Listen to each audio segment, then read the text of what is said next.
가을에 저렴한 항공권들이 돌아왔죠. 굳이 근데 요즘 8월에 그 휴가를 많이 갈 필요는 없을 것 같은데, 저도 사실 8월에 뭐 휴가비를 많이 쓰긴 했어요, 결국엔. 저는 그냥 시간 날 때 일 있을 때 왔다 갔다 하는데, 회의 있을 때만. 가을철 할인 혜택으로 여행객들을 유혹하고 있어서 지금 해외 항공권이 굉장히 싸요. 9월달. 10월달은 더 싸지고, 11월달이 제일 싸죠. 11월달이 왜 이렇게 싼지 모르겠어요. 11월달. 저렴한 저가 항공권은 2019년 가격 대비 10% 하락한 것으로 나타났다. 저렴한 항공권이 많죠. 두 자릿수 요금. 이제 뭐 예전에 여행이 유행하기 전에, 여행 유튜버들이 유행하기 전에 9만 원짜리, 7만 원짜리 국제 항공권도 많았죠. 근데 지금 거의 돌아오고 있는 게 한 13만 원, 15만 원짜리는 많이 보이더라고요.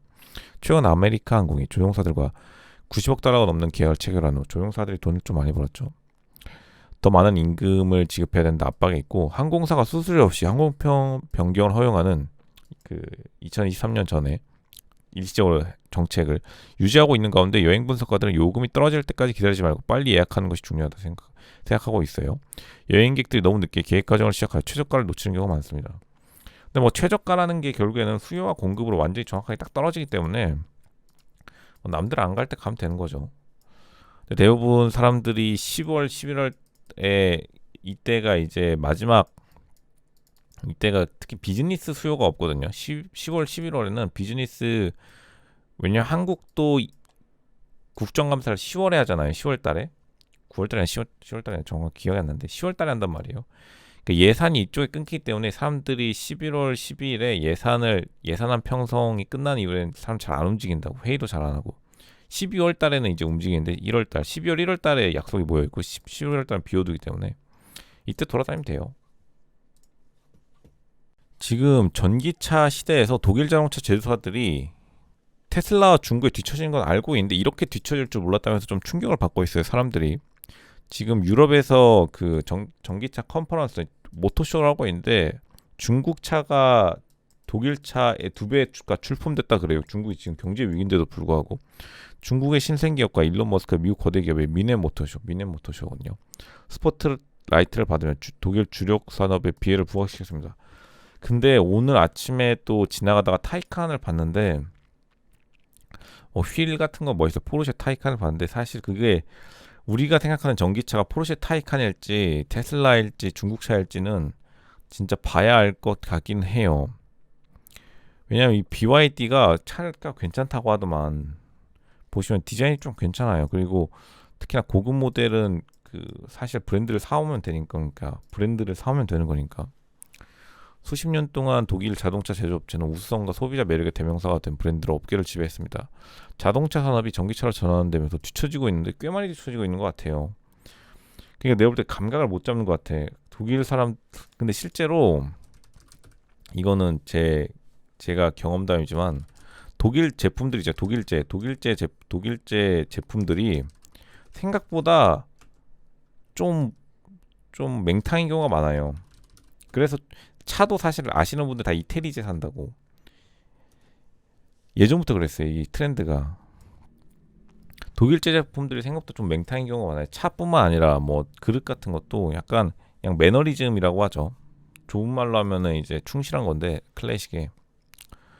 독일 자동차 기술력을 보여주는 쇼케이스 모터쇼의 컨셉카도 밀린 거죠, BYD에. 그리고 벤츠는 돈을 많이 이제 투입하긴 했는데, 모빌리티 자동차 쇼에. 근데 결과물이 조금, 디자인이 좀 애매한 것 같아요, 실물로 보니까. 테슬라 모델 3가 그 최신 핫 이슈죠. 앞모습이 굉장히 멋있더라고요. 그리고 중국의 신생 차 브랜드는 사실 지금은 조금 아직도 약간 어디 베낀 것 같아 보이지만, 그래도 싸니까 용서가 되는데, 작년에 일론 머스크가 이끄는 테슬라는 BMW를 외치고 미국 고급차 시장의 판매량 1위를 차지했죠. 보조금이 좀 세긴 했는데, BMW CEO는 이러한 상승을 내연기관 자동차를 단계적으로 없애겠다는 정치적 목표와 부주의. 그러니까 내연기관에 지금 독일이 어느 정도 걸고는 있는데, 근데 사실 내연기관에 대한 압도적 우위, 독일 사람들의 그 차에 대한 사랑이 결국에 전기차 시장에서도 장기적으로 보면 승리하겠죠.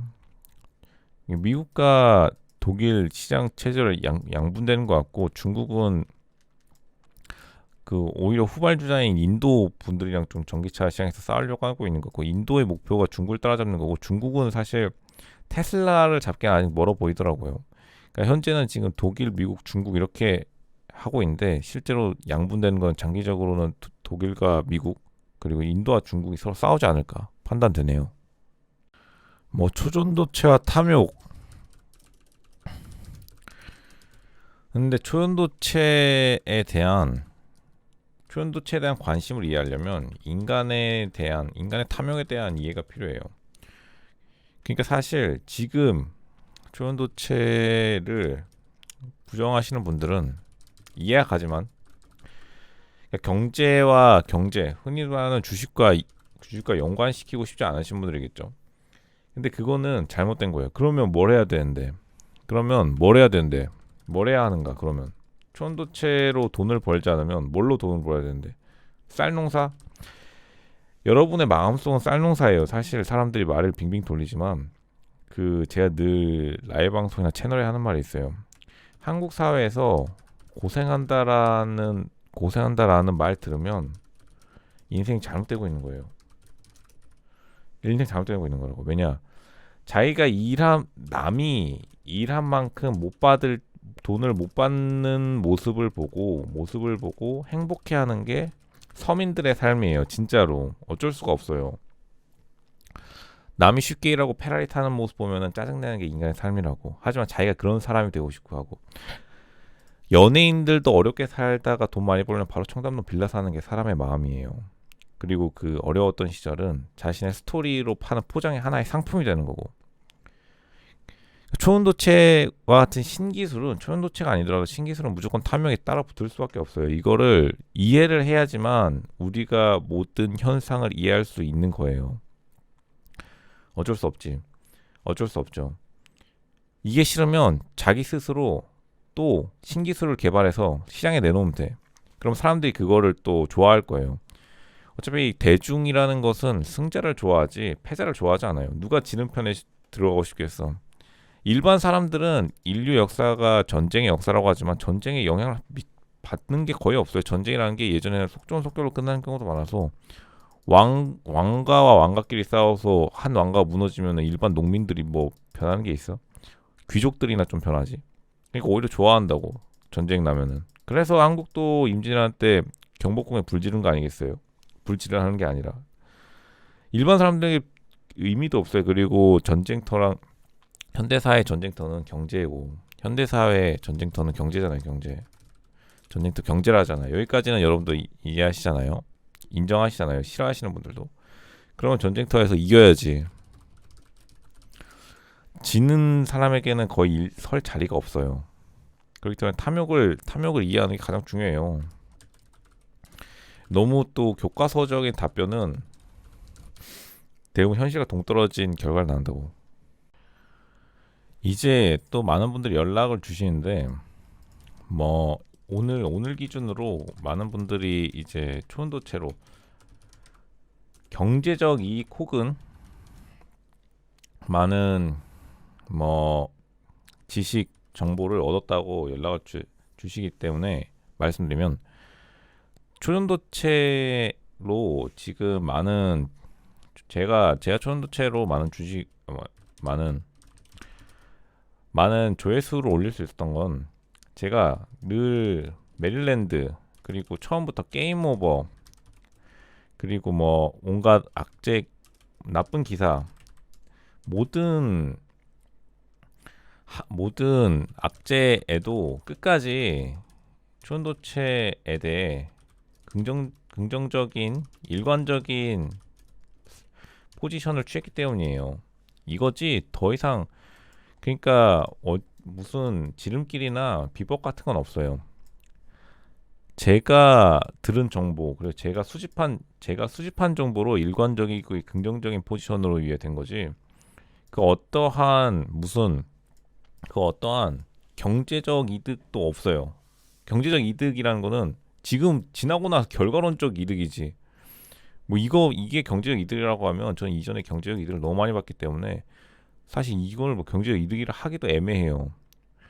지나고 나면 다 경제적 이득이지. 지나고 나면은 뭐 삼성전자가 예전에 그 액면 분할하기 전에 150만 원 되던 거 왜 IMF 이전에 삼성 주식 사면은 지금 다 일하고 계신 분들 있겠어요?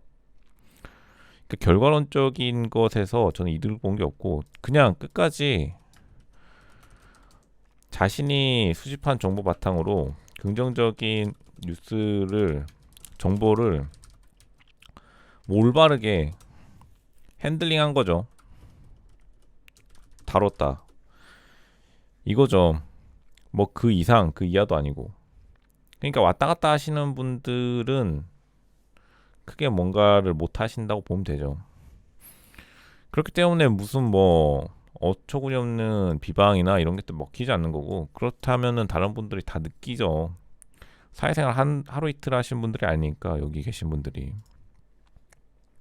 뭐 살다 보면 다 알잖아요. 여기 붙고 말이 바뀌는 사람인지 아니면 끝까지 계속해서 일관적인 그 파도가 치던 말곤 일관적으로 계속해서 버티는 사람인지 그건 뭐 다들 스스로 판단하는 문제죠.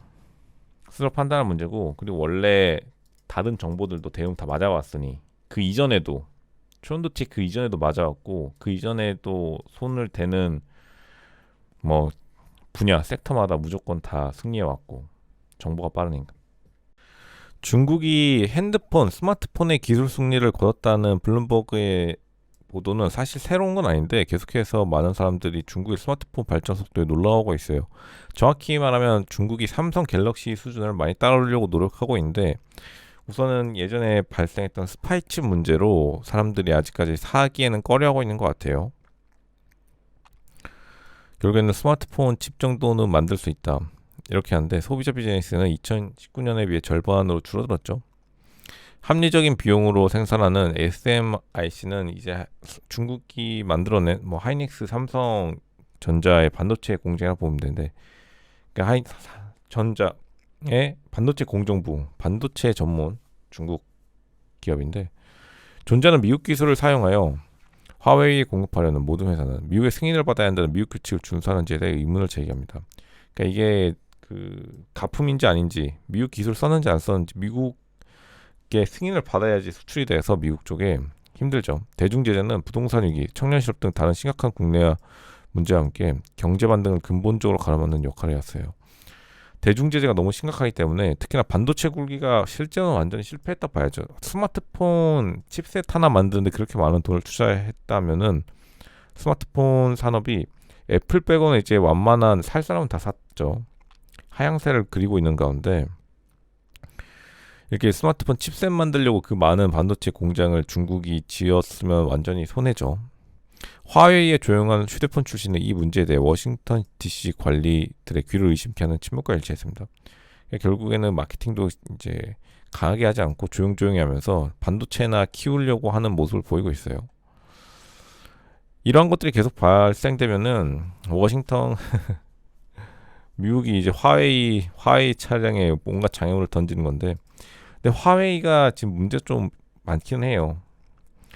예전부터 발생해왔던 갈등에 굉장한 견제를 받고 있어서 앞으로 순항하기는 어려울 것 같다. 이런 게 지금 전문가들의 중론이네요. 이제 중국의 최대 전기차 제조업자 BYD가 드디어 미국 시장에 진출하면서 세계 시장에 포문을 열었어요. 미국 시장 진출하면 이제 미국 시장 진출한 거를 벤치마크 삼아 세계 시장에 출품하겠죠. 우리나라에도 올 것 같은데 근데 이미 BYD가 뭐 여러 가지 방식으로 버스로는 뭐 여러분들 포함 저도 알게 모르게 탔을 텐데 미국은 이제 버스가 없으니까 승용차로 하면은 이제 승용차 들어오겠죠. 한국에서 미국에서 팔았습니다 하고 세계 최대 이미 전기차 수출국을 부상했어요. 근데 전기차 버스까지 포함해니까 최대지 최대는 아직 테슬라긴 해요. 승용차 부분에 BYD는 해외로 또 눈을 돌리고 있는데 근데 BYD가 딱 보면 이제 포르쉐를 따라한 거긴 한데 근데 생각보다 뭐라고 할까요?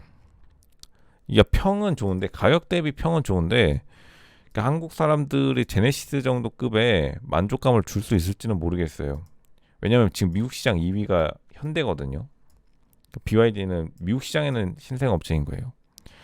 그러니까 현대가 일단 테슬라와 BMW 많이 벤치마킹해가지고 미국 시장에서 2위를 차지했는데 BYD는 약간 좀 애매한 포지션을 차지하고 있는 것 같아요. 승용차, 전기차 판매량은 뭐 완전 날라갔죠. 불과 5년 전만 하더라도 몇천 대, 5천 대, 6천 대 팔았는데 지금 뭐 20만 대씩 월 밀어내고 있어요. 지금 유럽 자동차 제조업체들은 오랫동안 중국에서 선전해 왔으며 폭스바겐은 중국의 상당 부분을 차지하고 있습니다. 중국 라이벌과 경쟁에 직면해야 되며 그 경쟁은 치열할 수 있습니다. 비용 리더십. 그러니까 BYD, 중국의 BYD는 비용, 제조 원가 절감으로 이제 밀어붙이려고 하고 세계 시장에. 독일 차는 역시나 뭐 사실 벤치마크죠. 독일 차는 기준, 차량의 기준으로 서고 있고 테슬라는 전기차의 기준을 세우고 있는데 독일하고 미국하고 장기적으로 붙고 중국은 이제 시작하는 거니까 중국은 사실 한국도 제가 볼 때 넘기 힘들 수 있어요. 아이오닉 5. 아이오닉 5는 이미 좀 검증이 많이 됐기 때문에 BYD 미국 시장 진출이 이제 하는 거잖아요. 근데 이미 잘 팔리고 있단 말이야. 제가 볼 때는 아마 어렵지 않을까. 중국 차에 대한 그 스타일이 딱 봐도 좀 약간 별로예요. 스타일이 이게 미국 스타일도 아니고 한국 스타일도 아니야. 그 약간 중국 스타일이 있잖아요. 그런 스타일이라서 안 먹힐 것 같아. 근데 이제 월스트리트저널 사설란에 지금 1위 하고 있는 의견이 뭐냐면 수정헌법 14조라고 있어요. 14조가 뭐냐면 수정헌법 14조 중에 예전에 남북전쟁 시절에 만들어진 헌법이 이제 국가의 뭐 불안을 일으키면 공직에 나갈 수 없다라는 게 있는데 그게 해석이 좀 애매해요. 정확한 해석은 적이거든요. 적. 근데 미국에서 에너미라는 말이 나오는 법률 몇 개 있는데 그 에너미라는 범위가 좀 애매해. 그 에너미가 뭐냐? 그래서 예전에 퍼블릭 에너미 이런 영화도 있었죠. 막 쫓아가는 거, 선량한 시민이 막 날아가는 거. 그러니까 그 미국의 특히나 그런 또 관념적인 그 이론이 있는데 사람들 문화적 특징이 남북 전쟁 이후 수정헌법에 따라 트럼프의 투표를 금지하는 것은 미국 법과 민주주의에 해를 끼칠 수 있습니다. 이제 사설란의 월스트리트 저널이 우려하는 거죠. 왜냐하면 왜 못 나오게 막겠어요. 질 것 같으니까 이렇게 하려는 거 아니에요. 아예 출전을 못하게. 그러면 더 큰 혼란이 오죠. 왜냐하면 애초부터 그 혼란이 왔던 이유가 사람들이 어느 정도 납득을 못했기 때문에 몰려간 것도 있는데 거기다가 이제 기름 정도 붓는 게 아니라 여기다 그냥 그 뭐 혼합 항공유 붓는 거랑 마찬가지예요. 더 잘 타오르도록 거의 뭐 그 순간 이제 순교자가 되는 거죠. 순교자 만들기에 가장 진심인 게 미국 민주당 분들이긴 한데 미국 민주당 분들이 이제는 지금 현재 미국 민주당이 옛날 쿨하던 클린턴 그리고 JFK의 민주당이 아니에요. 지금 민주당이 많이 바뀌었어요. 또 나이 드신 분들은 옛날에 클린턴의 그 멋진 시절 중국 분들도 미국 민주당 좋아하시는 분들 되게 많거든요. 근데 그때 클린턴 JFK가 주류를 장악하던 건 완전히 밀려나고 지금은 그 MG 민주당이라고 미국도 골 때리시는 분들 약간 조금 당황스러운 분들이 있어요. 이분들이 어느 정도의 파급력이냐면 한국의 진보 분들이 놀러 가가지고 기겁하실 정도로 이거 뭐지? 이 사람들 뭐 하는 거지? 이 사람들 뭐 하는 사람들이지라고 놀라고 그냥 호다닥 달려와가지고 한국이 차에 났구나라고 그 기여하는 1등 공신 한미 국회 교류에 화들짝 놀라서 MG 미국 민주당이 화들짝 놀라서 그러니까 이 사고방식이 굉장히 사고방식 자체가 아니라 생각하는 게 거의 뭐 인류의 보편적 가치에 도전하시는 분들이 많거든요. 예전이랑 다르게. 트위터에서 지금 이걸로 싸움이 일어났어요. 트럼프를 금지하냐 마냐. 그러니까 금지한다면 할 수가 있겠죠. 뭐 민주주의 사회에서 너 나오지 말라고 하면 나오지 말라고 하겠지만 그 순간에 이제 트럼프가 순교자가 되고 사람들은 성인 반열에 오르게 되는 거죠. 특히나 또 한국에서도 그 지적하는 사람을 없앤다는 그 중국 역사의 설화가 한국 설화에도 많이 퍼져 있듯이 결국에 옳은 사람으로 만들어주는 거예요. 트럼프가 옳건 옳지 않았건 간에 올바른 사람으로 만들어주는 게 그 사람 처벌하면은 그 사람에게 이제 지지율이 몰리면은 걷잡을 수 없는 혼란에 빠지겠죠. 미국 사회가. 이제 해외 언론에서는 초연도체와 반도체를 엮는 기사들이 쏟아져 나오고 있는데 초연도체 상온 초온도체의 가장 큰 장점 중에 하나인 빠른 속도, 그리고 지금 반도체 공정에 바로 적용하면 50%의 성능이 향상되는 그 우월한 그 물질적 특성 때문에 바로 지금 빠른 충전, 그 자동차 얘기 전기자동차 뿐만 아니라 빠른 메모리 읽고 쓰기 능력, 이 컴퓨터의 기본 능력이죠. 그런 것에 집중하고 있고 아마 이런 쪽으로 연구가 해외에서는 진행될 것이라 생각이 되네요. 데이터 스토리지에 있어서 빠른 읽고 쓰기 능력이 지금 현재 우리 컴퓨터뿐만 아니라 소형 가전들, 전자기기, 소형인데 문제가 발열을 잡지 못하는 게 굉장히 문제였기 때문에 모바일 환경이 정말로 모바일 슈퍼컴퓨터가 나올 수 있는 환경이 만들어졌다, 이렇게 판단하고 있고, 양자 컴퓨터가 지금 엄청나게 대형인 이유도 지금 저온 초전도를 이용하려면 구리선을 엄청나게 냉각시켜야 되기 때문에, 냉각 기계 때문에 지금 초전도 양자 컴퓨터가 큰 거거든요, 부피가. 그러니까 그걸 줄일 수 있다면 양자 모바일 아이폰이 나올 수 있는 거죠. 이게 뭐 호들갑이 아니라 미국 같은 경우에는 돈을 무조건 벌어야 되잖아요. 그러니까 미국 같은 경우에 돈을 벌어야 되는 입장상 돈이 되는 정보가 먼저 나오기 때문에 미국이 아마 양자 컴퓨터와 초전도 그리고 반도체를 세 개를 빠르게 엮으려고 시도하고 있고, 제가 늘 예상하던 대로 미국이 결국에는 초전도체 완성은 미국이 시키겠죠. 그리고 한국이 여기에 로열티를 받는 비즈니스 모델이 형성될 것이다, 이렇게 판단이 돼요. 미국이 초전도체의 비즈니스 모델을 완성시키면 거기에 비즈니스 모델에 참여하는 식으로 가는 게 가장 그리고 안정적이죠. 왜냐하면 해외에서 지금 많은 초전도체 특허를 이기기 위해서 특허 경쟁이 벌어질 만큼 미국이 가장 또 IP, 그 지적재산권에 진심인 나라이기 때문에 다른 나라는 솔직히 믿기가 좀 어렵죠. 해외 언론인 과학뉴스에서 독립저널리즘 어디에도 종속당하지 않는 놀라운 주장에 대한 논란에도 초전체 연구가 급성장하고 있다.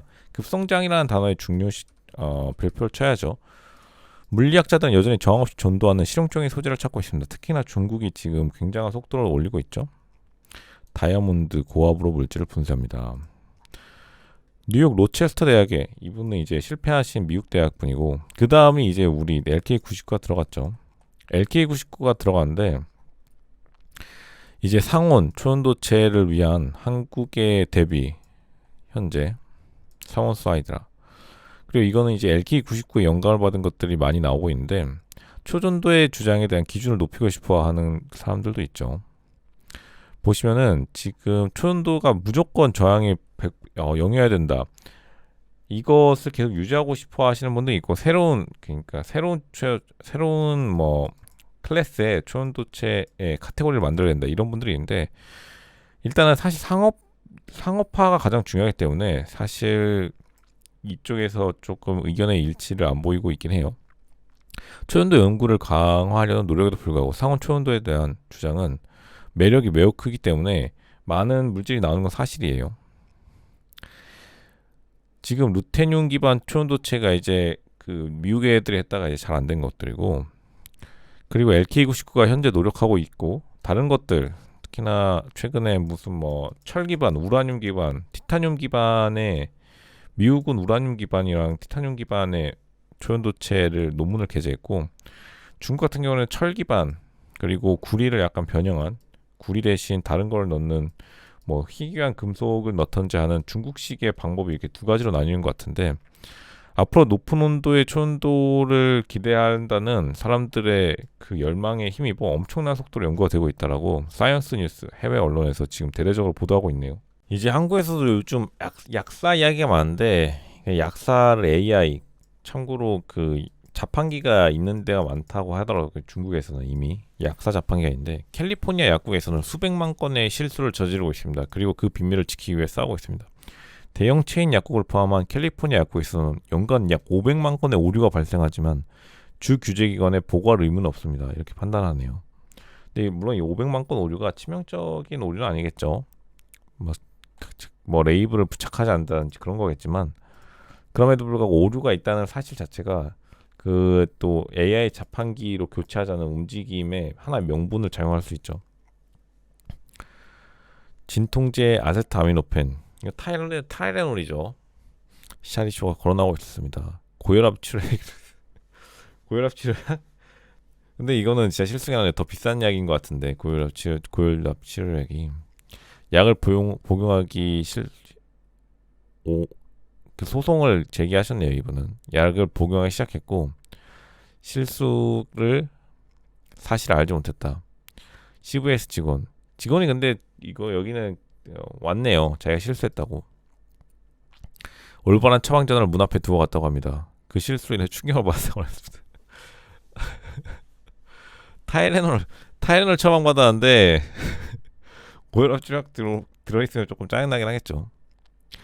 약국위원회에 따르면 500만 건의 오류가 발생한 것으로 추정되고 약국에서 오류를 보고할 의무가 없기 때문에 오류의 수를 측정할 수 있을 뿐. 규제위원회 CVS 약국 체인인 것 같네요. 뭐 대한민국의 대한민국의 뭐 최고 약국 뭐 이렇게 뭐 온 땡땡 약국 이런 것처럼 체인인 것 같은데 근무한 약사 크리스토퍼는 대형 체인의 경영 정책으로 인해 매장에 인력이 부족하고 직원은 과로하게 되었다고 말했습니다. 뭐 근데 서로 도와주는 의미로 AI 자판기로 하나 있고 약사가 이렇게 관리하는 것도 나쁘지 않아 보여요. 완전히 안전하지 않고 투약 오류는 때때로는 심각한 해를 끼칠 수 있겠죠. 그러면 이제 난리 나는 건데 참 이렇게 치명적인 실수가 발생하지 않도록 조심을 해야겠죠. 근데 한국은 이런 실수가 거의 없는 게 미국 같은 경우는 병원 가는 것 자체가 큰 모험이잖아요. 모험이라기보다는 비싸기 때문에 온갖 종류의 다양한 약이 날라오는데 미국 같은 경우에 한국 같은 경우에 뭐 가봤자 다 세팅돼 있죠. 세팅돼 있기 때문에 뭐 이 사람 감기 탁 주고 이 사람 뭐 알러지 탁 주고 그냥 세트로 돼 있기 때문에 거의 뭐 준 AI나 마찬가지다. 세팅이 되어 있다. 햄버거 같이. 근데 이렇게 다양한 것이 있을수록 미국 같은 경우에 다양한 질병에 대한 약국이 처방될수록 AI로 대체는 어렵겠지만 이렇게 오류로 인한 소송의 위험에 노출되어 있기 때문에 사실 한국은 AI가 올 수 있는 대신 AI에 대체될 가능성이 높은 대신 약간 그 대신 뭐라고 할까요? 미국처럼 이렇게 소송에 대한 리스크는 낮은데 미국은 AI로 대체될 가능성은 거의 없지만 소송에 대한 위험은 너무 높아서 사실 둘 중에 하라고 하면 저는 한국 약사랑 의사 같은 거 하지 않을까 이렇게 판단이 돼요. 사실 유틸리티 주식이 이제 뭐 천연가스 이런 건데 경쟁력이 없다고 이제 월스트리트 저널이 다시 한번 말하네요. 근데 경쟁력이 있긴 한데 사실 뭐 어려운 경제 상황에도 견디는 경향이 있는 유틸리티 의존 지금은 그렇지도 않아요. 왜냐면 이제 신사업을 대부분 그 뭐 친환경으로 옮겨가기 때문에 오히려 친환경 사업의 성패 여부에 따라 많은 변동이 있죠. 기상 이변으로 인한 유틸리티 기업의 리스크가 주식 실적에 영향을 미칠 수 있습니다. 생각보다 유틸리티가 굉장히 안 좋죠. S&P가 지난 2023년 1월부터 보면 좀 안 좋아요. 유틸리티가 이제 생활 필수품이라고 보기보다는 이제 뭐 가스비 이런 거거든요. 가스비를 유틸리티라 하죠. 미국에서 12% 혼자락했는데 이제 올린 건 AI이긴 한데 올라간 건 AI고 내려간 건 유틸리티인데 내려갔다기보다는 사람들이 2020년에 많이 사가지고 내려간 거라고 보면 되죠. 이게 특히나 또 이런 분들이 있더라고. 책으로 경제를 배우면 조금 질 확률이 높아요. 근데 이게 맞는 말이거든요. 맞는 말이긴 한데 진다는 게 중요해요. 왜냐면 상대방이 여러분의 패를 읽거든요. 예를 들어서 이제 월스트리트 저널이 하고 싶은 말은 온건하게 썼지만 어려운 경제 상황에서 유틸리티에 의존한다는 걸 알잖아요. 그러면 사람들이 그거를 이제 비싼 가격에 팔아버리고 자기는 AI 같은 뭐 흔히 말하는 흔하지 않는 그 섹터에 투자해가지고 엄청난 수익을 얻는 거죠. 대부분. 뭐 개인이건 기관이건 똑같아요. 개인이랑 기관이랑 솔직히 수익률이 그렇게 차이가 나지 않아요. 현대 사회에서는 자기가 잘하시는 분들은 대부분 잘 된다고. 그러니까 사람들이 뭐 코카콜라 살 때 비싸게 사고 삼성전자도 마찬가지지만 안전하게 생각되는 것들을 안전하겠지라고 할 때 좀 잘하시는 분들은 이길 줄 아시는 분들은 그걸 이제 비싸게 팔고 자신의 그 여유 돈으로 다시 한번 또 그 성장 배팅 가능성이 있는 곳에 과감하게 투자해서 또 벌고 좀 내린다 하더라도 좀 버티고 이런 식으로 가기 때문에 전략적 관점에서는 늘 상대방의 움직임을 어느 정도는 예측하고 있어야 돼요. 그러니까 월스트리트저널도 오랜만에 이 기사를 썼는데 경제 지표가 경기 침체의 신호를 보이기 시작하면 유틸리티 주가는 순위표에서 다시 한번 상승할 수 있습니다. 상승할 수 있는데 이제 그런 그 지표마저 안 나옴으로써 조금 더 당분간 하락세는 이어가겠죠. 이제 북한이 러시아와 움직인다는 것에 미국이 되게 민감하게 반응하고 있는데, 왜냐하면은 이게 또 중국과 러시아가 원래는 사이가 그렇게 좋은 편이 아니었는데 북한이 또 끼어들면 또 어떻게 되는지 모르죠. 북중러의 조합이 사실 흔한 조합은 아니에요. 한미일은 생각보다 친해요. 생각보다 친한 게, 사실 우리나라 대한민국이 반일을 한다 하더라도 그 중국과 러시아보다 사이가 좀 좋아요. 중국과 러시아는 좀 사이가 되게 안 좋더라고. 이게 소련 때도 그랬어요. 이유는 뭐 알 수 없겠지만 소련 때뿐만 아니라 저희 대한제국 시기 때도 그랬어요. 뭐 이유는 더 알 수 없어요. 대한제국 시기에 저쪽 북쪽에 간도 지방에 어쩌고저쩌고 사람들이 많이 살았죠. 왔다 갔다 하면서. 그러니까 이제 북한이 나선다는 것 자체가 약간 화해 무드로 해서 북한이 키플레이어로 활동하는 좀 어처구니없는 일이 발생하고 있는데, 그렇기 때문에 미국이 진짜 민감하게 반응하고 있어요. 이게 러시아가 북한에게 조금 눈치를 보고 있어요. 더 웃긴 건 쇼이구 국방부 장관, 유명하죠? 대표단을 이끌고 평양을 방문했고, 김정은 북한 국무위원장에 대한 이러한 또 서로 우애를 다지려고 하고, 러시아가 한국이랑도 솔직히 친하긴 해요. 대한제국 시기 때부터. 그러니까 북한이랑은 좀 더 친한 것 같고, 김정은과 블라디미르 푸틴이 2019년에 만난 것도 있고, 현재 지금 김정은 위원장이 트럼프 대통령을 만났었는데 그때 당시도 분위기 그렇게 나쁘지 않았는데, 해외 교류가 러시아를 이제 만난다는 게 조금 크죠. 특히 2024년 대선은, 미국 대선을 앞두고 만난다는 것 자체가 아마 미국에도 영향을 미칠 수 있으니까, 미국의 뭐 펜타곤뿐만 아니라 대통령도 굉장히 민감하게 언급하는 초특급 사안인 것 같아요. 공개적으로 이제 만날 거라고 미국 정보 기관에서 먼저 공개적으로 발표를 해버렸죠. 요즘에 미국의 영화학교 졸업생들도 유튜브와 틱톡을 선택해서 거기서 이제 셀러브리티가 되려 하는데, 어떻게 됐을까요? 정답은 다 성공했어요. 2015년 로욜라 메리마운트 대학교를 졸업하고 시나리오 장문 학위를 취득한 후 영화학교 졸업생들과 같이 소셜미디어에서 크리에이터가 됐는데 인플루언서로 성공한 거죠. 인플루언서들이 뭐 엄청나게 벌었죠. 특히 2010년대 중반에 진입하신 분들은 그 2020년부터 2023년까지 최고의 광고 수익을 누렸다고 봐도 되고, 집 한 대 뽑으셨죠. 회사를 떠나고 산타모니카, 좋은 동네 사시네요. 유명 전통기업의 아니오라고 말한 후 당시로서 2015년으로서는 굉장히 또 선지자적 그거죠. 100만 명 이상의, 인스타그램에서 100만 명이면 끝난 거죠. 인스타그램이 가장 모기가 어려운데, 인스타그램 100만 명이면 거의 뭐 연예인들도 100만 명을 넘기 힘든 경우가 많거든요. 연간 10만 달러에서 15만 달러. 뭐 최대한 적당히 말한 것 같고, 실제로 그 수입이 이제 보이잖아요. 인스타그램 같은 거는 장난이 아니다 이렇게 봐야죠.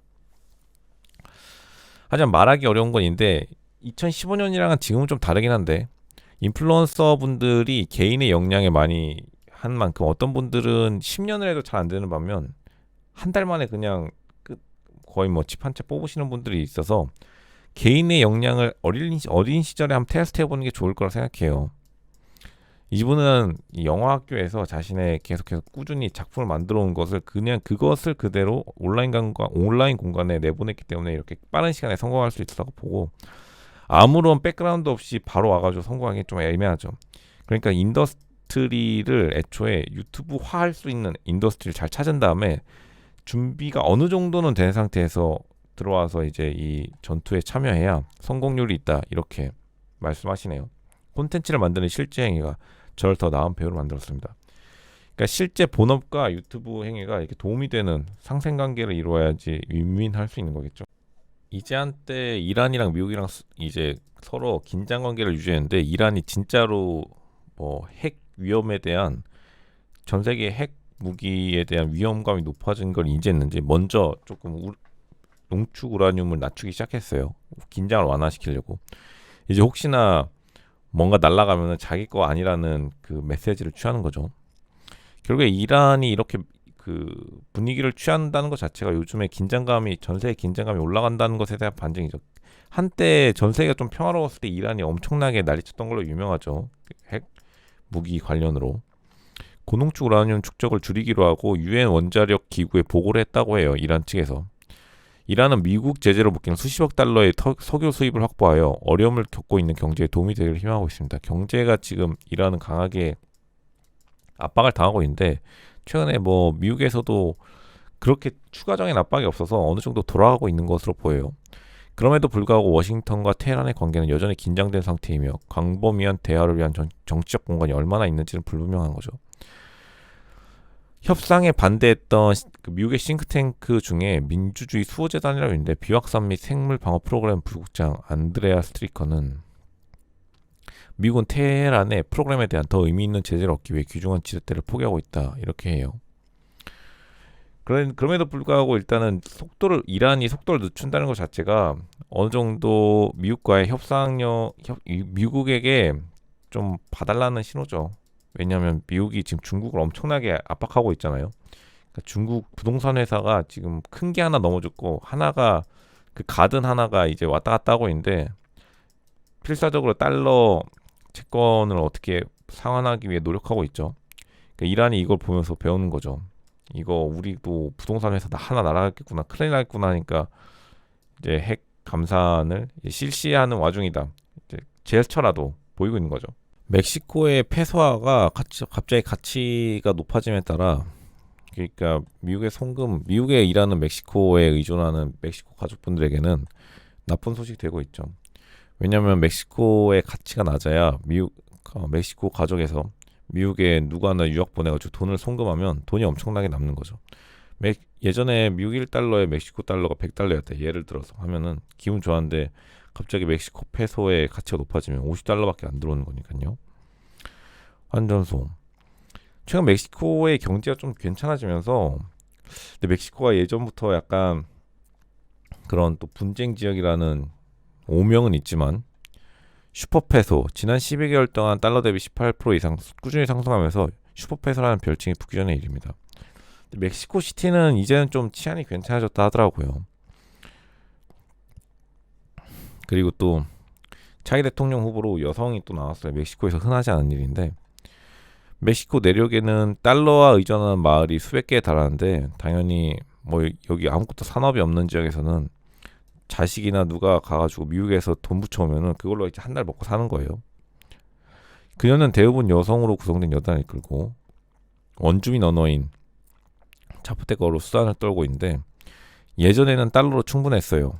달러로 용돈 보내주면 그걸로 이제 거의 한 달 월급이나 먹고 살만했는데 이제 한국도 예전에 이랬죠. 한국도 예전에 그 70년대 80년대 그냥 세탁기 직원으로 LA 그냥 무작정 날라가가지고 돈 송금해버리면 그 당시에 시티은행이 거의 뭐 송금도 잘해줬을 시기에 한미은행이었죠. 송금하면 그냥 그걸 먹고 사는 할아버지 할머니들 많았죠. 뭐 그 당시에 100달러가 엄청난 돈이었으니까. 근데 이제 한국도 이런 사람들이 많아지면서 한국 돈의 가치가 높아지면서 이제 슬슬 해외에 용돈으로 의존하시는 분들은 거의 없어졌죠. 아니면 그냥 다 같이 넘어갔죠. 마지막에. 제 기억하는 것도 2000년대 초반에 이제 이렇게 용돈 받고 사시다가 미국이 자녀가 정착하면 큰맘 먹고 넘어가시더라고. 근데 이것도 이제 요즘에는 자녀가 오지 말라고 한다 하더라고요. 미국 자녀가 같이 살기 귀찮으니까. 그리고 한국 부모님도 미국 가봤자 별거 없는 거 아니까 서로 이제 같이 안 산다고 하는데 예전 1세대 한인들이 말도 많고 탈도 많고 문제도 많은 사람들이었지만 한국에서 취업 못한 사람들이 다 나간 거죠. 그런데도 효의식은 있어가지고 못 사는데도 부모들은 끝까지 데려가는 게 대단하다 생각해요. 뭐 그 잘 사는 분들도 있고 멕시코도 똑같은 문제를 앓고 있고 이제 경제 성장국이 당연히 거쳐야 할 페소화 그러니까 제3 뭐 변두리 화폐 가치 상승을 겪으면서 슈퍼페소라는 별명이 붙었다고 판단이 되네. 이제 특히나 캘리포니아 같은 경우에 원래 사막 지역이기 때문에 햇빛이 굉장하거든요. 선샤인 스테이트라는 말도 있었죠. 골든 스테이트. 뭐 오렌지가 많이 나긴 합니다만 그 때문에 도시와 이웃이 더위를 이겨낼 수 있도록 돕는 기술, 녹색 지붕, 반사표면 및 건물 업그레이드로 도시 온도 감소. 그래서 그 특히나 캘리포니아 스프링클러가 잘 돼 있죠. 팍 돌리면서 집의 온도를 하기 위해 스프링클러가 다 설치돼 있고 온도 낮추는 데 대해 약간 진심이기는 하죠. 보면은 LA 농구 코트에 반사 코팅을 조용하는 모습. 반사 코팅하면은 이제 열 반사, 열을 이제 튕겨내는 거죠. 밝은 하얀색 빛으로. 그리고 또 희한한 게 많아요. 보시면 밝은 빛도 있고 또 그 생활 곳곳에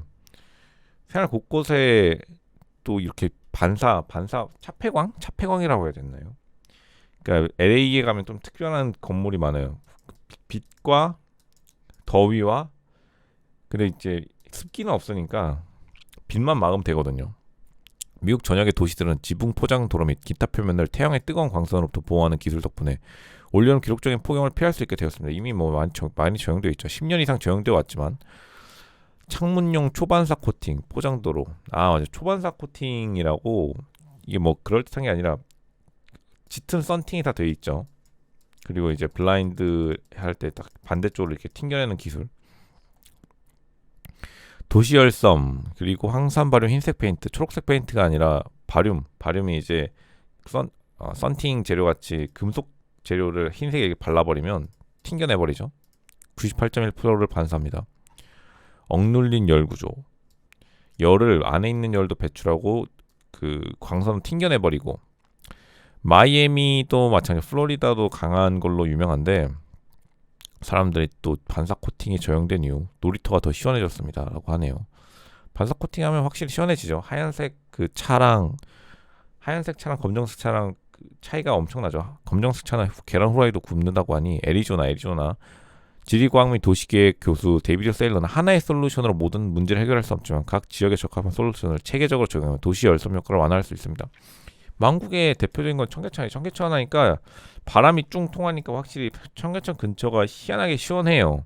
보면 오늘도 굉장히 더웠는데 이제 뉴욕타임즈에 뉴욕에 공실이 많아지면서 이게 약간 흉과스럽게 돼버린 거죠. 빈점포 문제, 공실 문제를 해결하기 위해 도심을 새롭게 재구성해야 할 수도 있습니다. 재구성이라기보다는 뭐 여기다가 딴 거를 넣는다고 해서 고객이 돌아오진 않죠. 샌프란시스코 다운타운의 오피스 빌딩은 전국에서 가장 높은 공실률과 가장 느린 오피스 복귀 추세로 인해 조용한 모습을 보이고 있습니다. 여기는 샌프란시스코의 모습이 있고 워싱턴도 있고 섞여 있는 것 같아요. 포틀랜드. 샌프란시스코는 IT 기업이 많기 때문에 좀 더 텅 빈 모습이 있는 거죠. 그러니까 사실 사람이 들어오지 않는데 저걸 뭐 정부가 지원해준다 해서 연다 한들 고객이 있어야 또 먹을 맛이 나죠. 피자, 라떼, 햄버거, 맥주는 어떠세요? 버팔로 대학의 도시 디자인 한 단계 위에 행복하게 웃고 있는 사람들이 그려진 스푼 스티커. 그렇죠. 이제 문이 닫았는데 예전에 활기찼을 때 모습 반사된 도시의 풍경의 모습 사람이 없고 이제 그 닫힌 창문만 보이는 거죠. 샌프란시스코 다운타운 커피 커뮤니티 혜택지구 리테일 소매 공간을 이용할 수 있습니다. 되게 리테일 공간들이 많이 비긴 했네요. 근데 물론 잘 나가는 곳들은 잘 나가는데 약간 애매한 이면도로 쪽은 텅텅 비어버린 거죠. 환영받는 기분이신가요?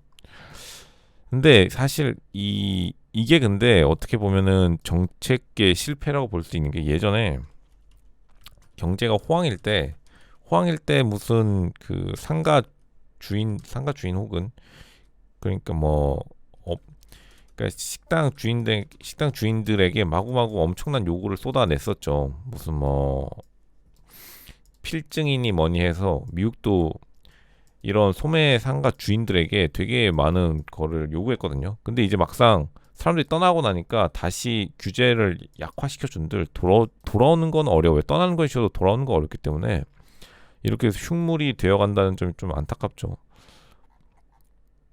주얼리 제조업체 예전에는 번영했던 곳들이 이제는 도시에 뭐 쓸쓸함만 남기는 거죠. 물론 이제 가격을 낮추고 규제가 좀 완화되면 금방 또 들어오겠죠. 한국도 마찬가지지만 미국인들이 특히나 대학을 요즘 많이 안 가요. 예전부터 잘 안 가는데 요즘 더 안 가는데 대부분 사람들에게 고등교육의 새로운 경쟁은 대학 진학을 위험한 것으로 만듭니다. 교육 불평등에 관한 여러 권의 책을 저술한 잡지의 기고 작가. 근데 사실 이 학벌 사회가 경쟁에 기반을 두고 있거든요. 학벌 사회가 경쟁에 기반을 두고 있는데 원래 교육이 원래 학벌의 근본이 뭐 사다리 타듯이, 그러니까 사립학교, 사립 중고교, 그다음에 사립대학으로 이루어지는, 이게 사실 다시 돌아가는 거죠. 공부할 사람들만 한다는 게 이런 건데, 이제 왜냐면 경쟁이 붙으니까 그 과정에서 많은 이제 장사하시는 분들이 붙은 건데, 원래 비정상이라기보다는 원래 약간 이런 비즈니스 모델이 무너져 내려가는 거죠. 원래 근본은 늘 이거였죠. 사립학교 시스템이 가장 나아요. 유치원, 초중고교, 대학으로 가면 갈 사람 가고 나머지 사람들은 알아서 돈 벌면은 되는 거예요. 근데 이제 이게 부러워가지고 전 세계가 억지로 세금으로 이렇게 만들어놨는데 불필요한 갈등만 생긴 거죠. 10년 전만 해도 미국인들은 고등교육에 대해 상당히 긍정적인 생각을 가지고 있었습니다.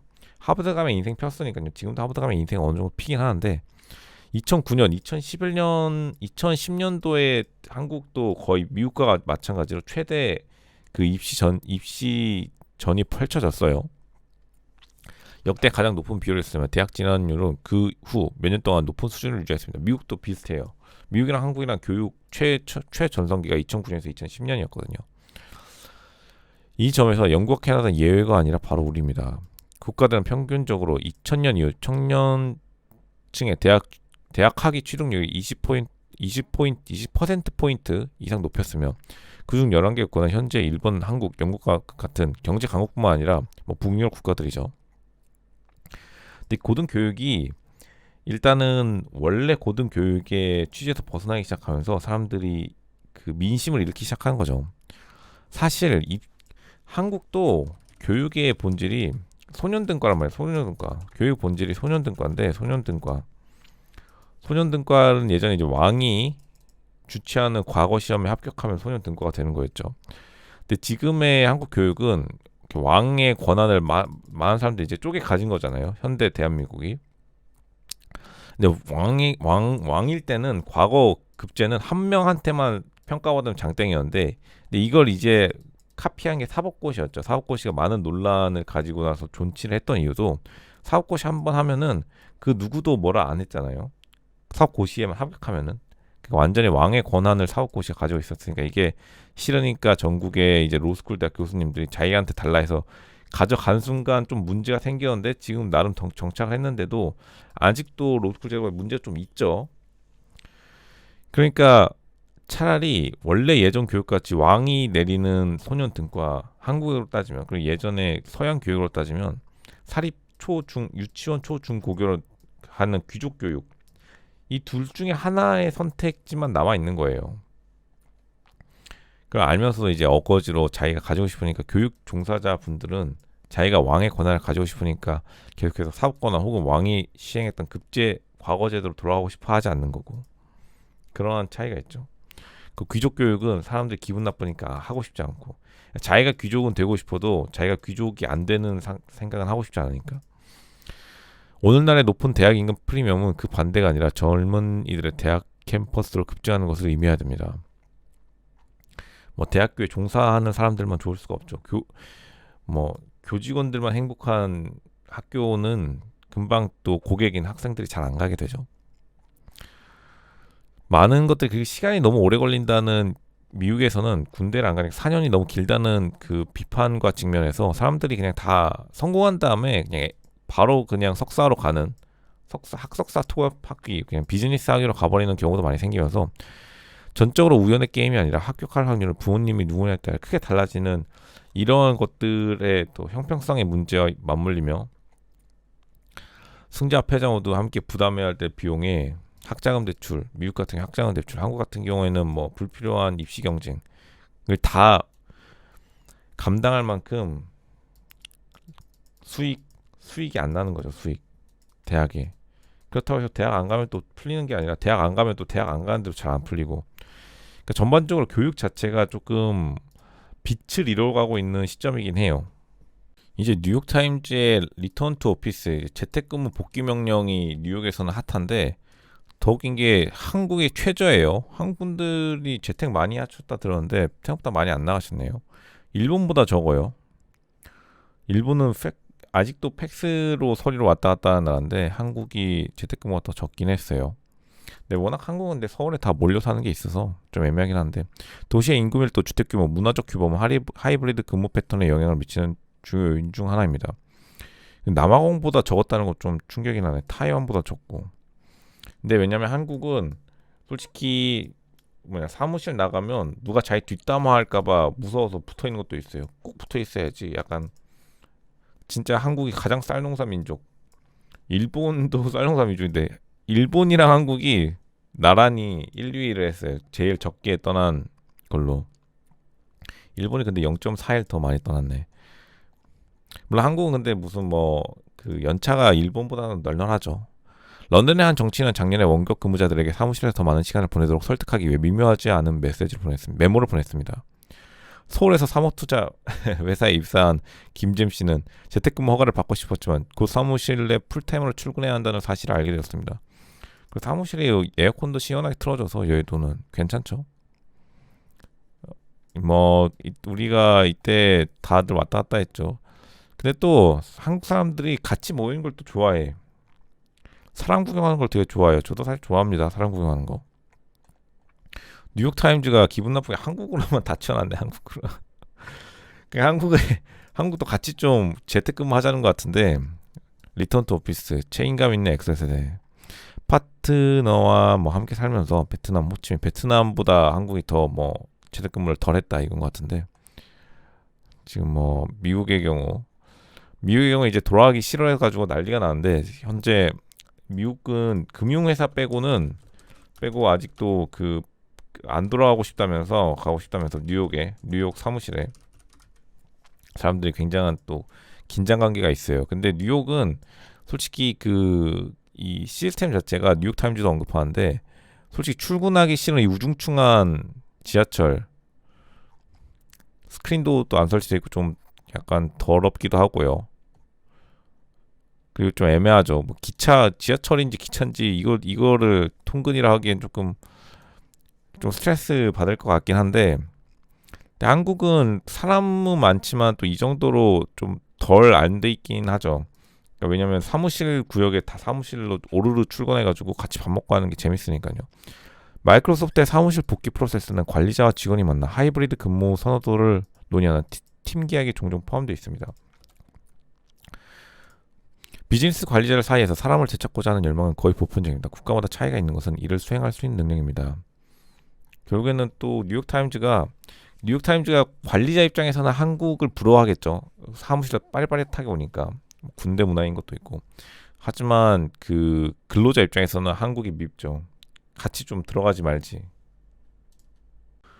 여동생은 기도가 암을 치료할 수 있다고 생각합니다. 어떻게 이야기해야 하나요? 근본적으로 다른 세계관을 가진 현재 자매와 관계에 대한 매거진의 윤리주의 칼럼니스트의 글이라는데 이게 좀 재밌네요. 윤리학자가 실제로 윤리 중심의 칼럼인데 근데 이런 걸 이제 기도 메타라고 하죠. 근데 이게 사실 차라리 나을 수도 있어요. 어차피 이게 차라리 나을 수도 있다. 왜냐면 막 정서적 불안을 보이는 것보다 차라리 기도 메타가 낫다. 사람들이 이거를 이제 비웃으려고 하는 것도 있지만 막 재치 있게 그녀에게 기도하고 치료를 위해 함께 기도하는 것을 기대하는 것이 나를 화나게 한다고 말했습니다. 신이 있다면 치료해 줬을 것이다라고 말하니까 또 이제 반대말 하겠죠. 신이 주신 어려움이다라고. 뭐 근데 어쩔 수 없죠. 그걸 뭐 그렇다고 해서 기도를 안 한다고 해서 그날로 갑자기 의사 선생님이 신이고 신의 계시를 받은 약사가 와가지고 한 주사 한 방 놓는다고 해서 빵 나을 것 같으면 기도를 안 하겠죠. 그러니까 뭐 어쩔 수 없으니까 기도를 하는 걸 뭐 어쩔 수는 없는 거죠.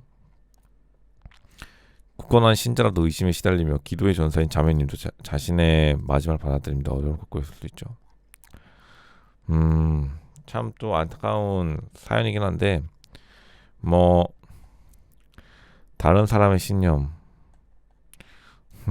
이 윤리학자분은 되게 또 뭐 관계 중심의 컨설팅을 해주시네요. 뭐 저 제 생각에 어쩔 수 없다고 생각해요. 이제 최근에 합성 다이아몬드 가격에 경쟁이 붙어가지고 드비어스도 합성 다이아몬드를 생산한다 해요. 뭐 자회사든 벤처기업을 통해서.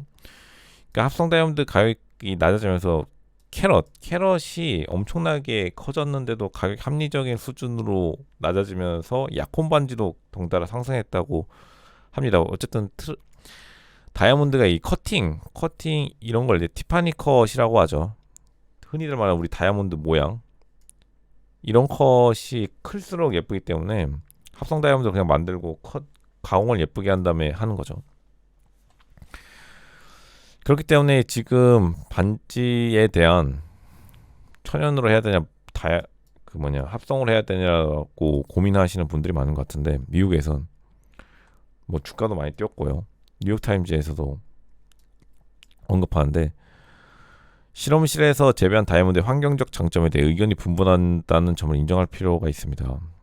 전기가 많이 생성되니까요. 중국에서 생산되는 경우가 많습니다.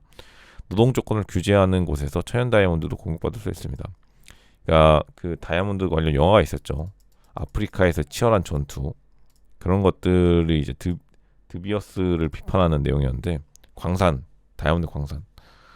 근데 뭐 사실 약혼이나 결혼 반지에 무슨 뭐 다이아몬드 광산 분쟁 이야기가 그러더라는 것도 좀 웃기긴 한데 사실 이러한 지금 그 논의가 발생하고 있다는 것 자체가 최근에 미국에서 약혼율이 굉장히 증가했다 해요. 결혼율. 그러니까 사람들이 그 위기에서 벗어나면은 다들 다 결혼하고 약혼하고 싶어지는 거예요. 그러니까 한국의 그 비혼 트렌드를 미국이 먼저 이끌었다가 지금 다시 결혼하고 있잖아요. 또 다시 이제 한국도 결혼 트렌드가 와가지고 예식장 붐빌 거라고. 워너브라더스에서는 좀 아쉬운데 사실 물 들어왔을 때 노져야 되는데 바비로 최대 조금 갱신하나 싶다만 할리우드 파업이 장기화됨에 따라 수익 전망이 하향 조정될 수밖에 없죠. 워너브라더스 미디어 회사는 파업이 연말까지 재무에 영향을 미칠 수 있다고 합니다. 좀 추워지면 이제 들어가시겠죠. 올해 여름이 좀 따뜻하니까 사람들 일찍부터 시작해가지고 계속해서 오시는 거죠. 그래도 워너브라더스는 오늘 좀 오르고 있어요. 할리우드 노동 파업이 엔터테인먼트 대기업의 예상보다 길어지면서 연간 조정 수익 전망을 낮췄습니다. 모 회사는 파업이 9월 초까지 해결되기를 희망했습니다만 벌써 9월 초 다 지나가고 있죠. 바비 영화의 흥행 이게 근데 이 파업이 지속될 수 있는 게 이게 민심에 또 호응이 있더라고요. LA 캘리포니아 지역에서 민심에 호응이 있어야 또 파업이 지속되거든요. 파업이 지속되긴 하는데 사실 민심이라기보다는 제 생각에는 이게 작가분들이 제가 볼 때는 작가분들이 예전부터 좀 어렵게 산다는 거는 한국에서도 유명하잖아요. 그러니까 미국에서도 어느 정도 공감대가 있나 봐요. 그러니까 파업을 계속할 수 있는 지금 에너지가 들어오고 있어요. 작가와 근데 배우는 조금 공감대를 못 사고 있는 것 같은데, 그러니까 배우가 작가를 뒤를 따라간 거죠. 작가가 훨씬 더 명분이 세다 느껴지니까 중요한 작업과 파트너십을 소중히 여기며 공정하게 현재 파업을 해결하기 위해 다른 업계 리더십과 함께 지속적으로 우선순위를 정하고 성실히 노력하고 있습니다. 회사가 좀 계속해서 풀어보려 하고 파국으로는 치닫지 않는 것 같아요. 캘리포니아 주민들은 이제 시범 프로그램의 일환으로 휴대폰에 운전면허증을 휴대할 수 있는데 사실 조금 늦긴 했네요. 근데 그럴듯하긴 하네요. 뭔가 진짜 정부 기관 것처럼 그럴듯하게 보이는데 근데 이거 운전면허 이거 핸드폰 꺼내다가 사람들 난리치는 경우가 많아서 유튜브 보면 모바일 운전면허증은 생체 인식과 암호화를 통해 보안이 유지되며 가장 높은 수준의 연방 및 국제 보안 표준을 충족하므로 권한이 없는 사람이 접근하면 도용하기 어렵다고 공보실 부국장이 아니타 고우는 방송에 말했습니다. 근데 뭔가 진짜 그럴듯하네요. 한국도 이런 게 있는데 한국은 조금 불편하고 한국은 운전면허증을 꺼낼 때가 은행 같은 데에서 운전면허증을 꺼내라 하죠. 은행 같은 데에서 이런 거 꺼내주면 이거 말고 실물 없으신가요? 이런 경우도 많아서 참여 인원은 150만 명으로 제한되어 있습니다. 나쁜 건 아닌 것 같아요. 아이폰 보여주면 또 사람들이 나쁘게 생각하지도 않을 것 같고. 근데 또 여기 반대하시는 분들 트래킹 한다고 난리를 치겠네.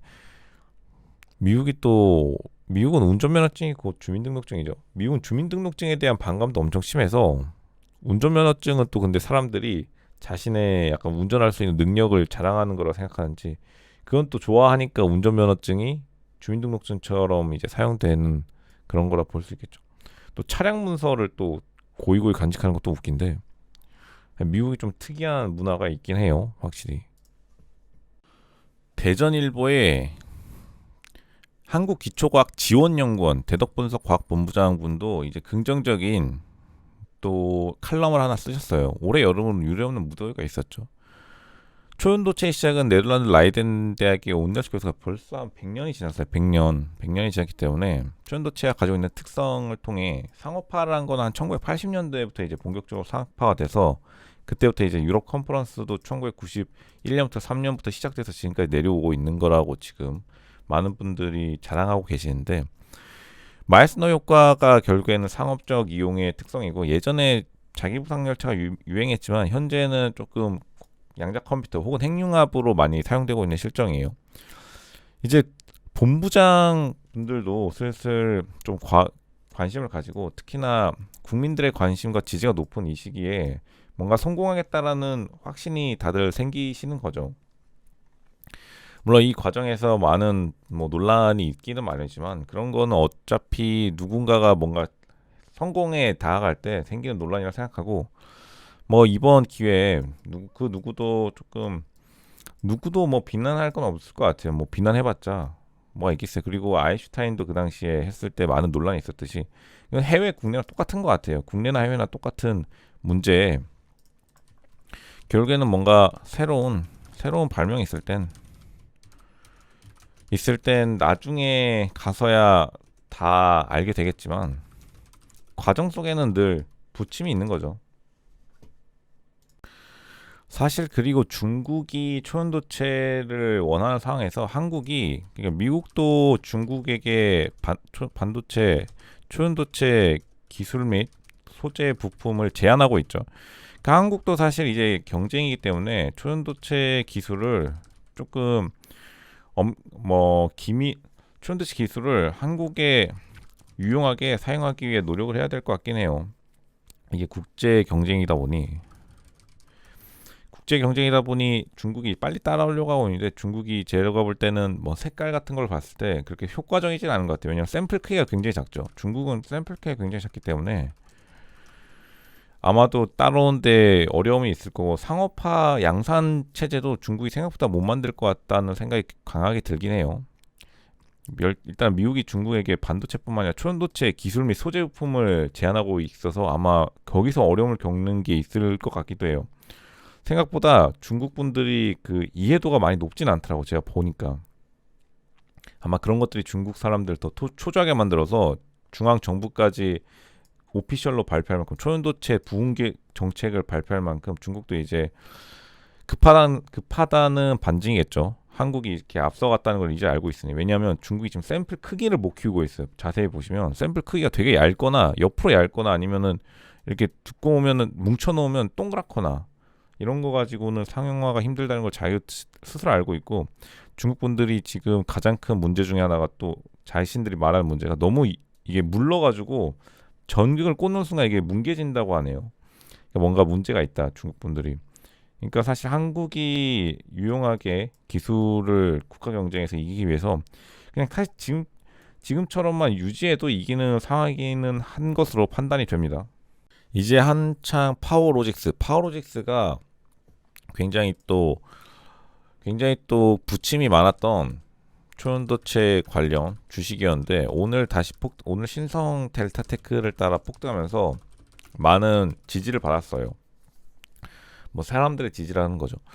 결국에는 신기술 관련 주의 특성상 신기술 주식의 특성상 폭등과 폭락이 조금 반복될 수밖에 없는 필연적 구조가 있죠. 필연적 구조가 있음에도 불구하고 오늘 새벽에 해외 언론들 중심으로 우선은 긍정적인 뉴스가 터져 나왔고 정보가 빠르신 분들을 통해 새벽에 좋은 뉴스가 바로 반영될 거라는 소식을 듣고 아침 9시부터 급격하게 올랐기 때문에 많은 분들이 또 급격하게 또 관심을 가져주고 급격하게 오른 만큼 그렇기 때문에 많은 사람들이 참여해서 경제적으로 이제 과학이 경제로 넘어오는 한국도 이제 선진국형 문화가 좀 형성되었다 봐요.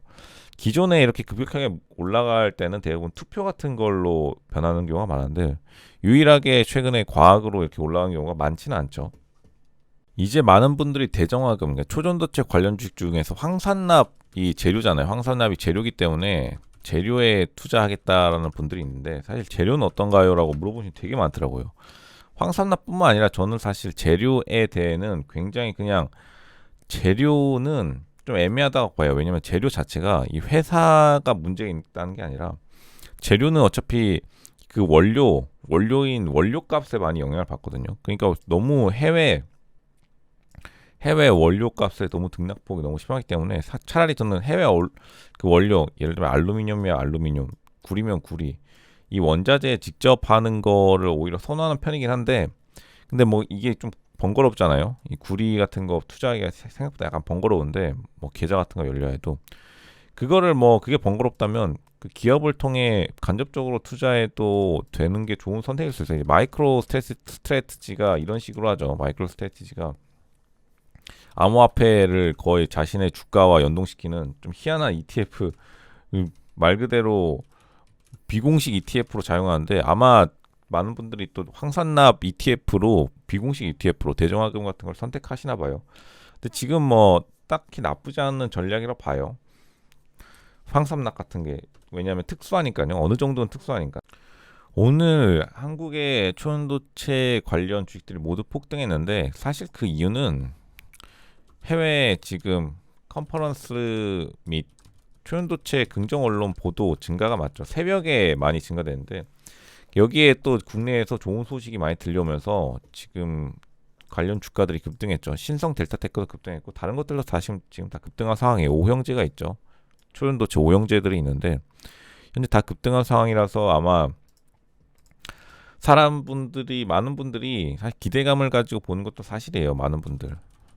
물론 많은 분들이 기대감을 가지고 보는 것이 사실이고 어떤 분들 또한 이러한 것들을 보면서 초연도체 근데 이번 기회를 통해서 초연도체에 대한 그 과학과 경제의 융합 이렇게 보는 게 가장 맞는 것 같아요.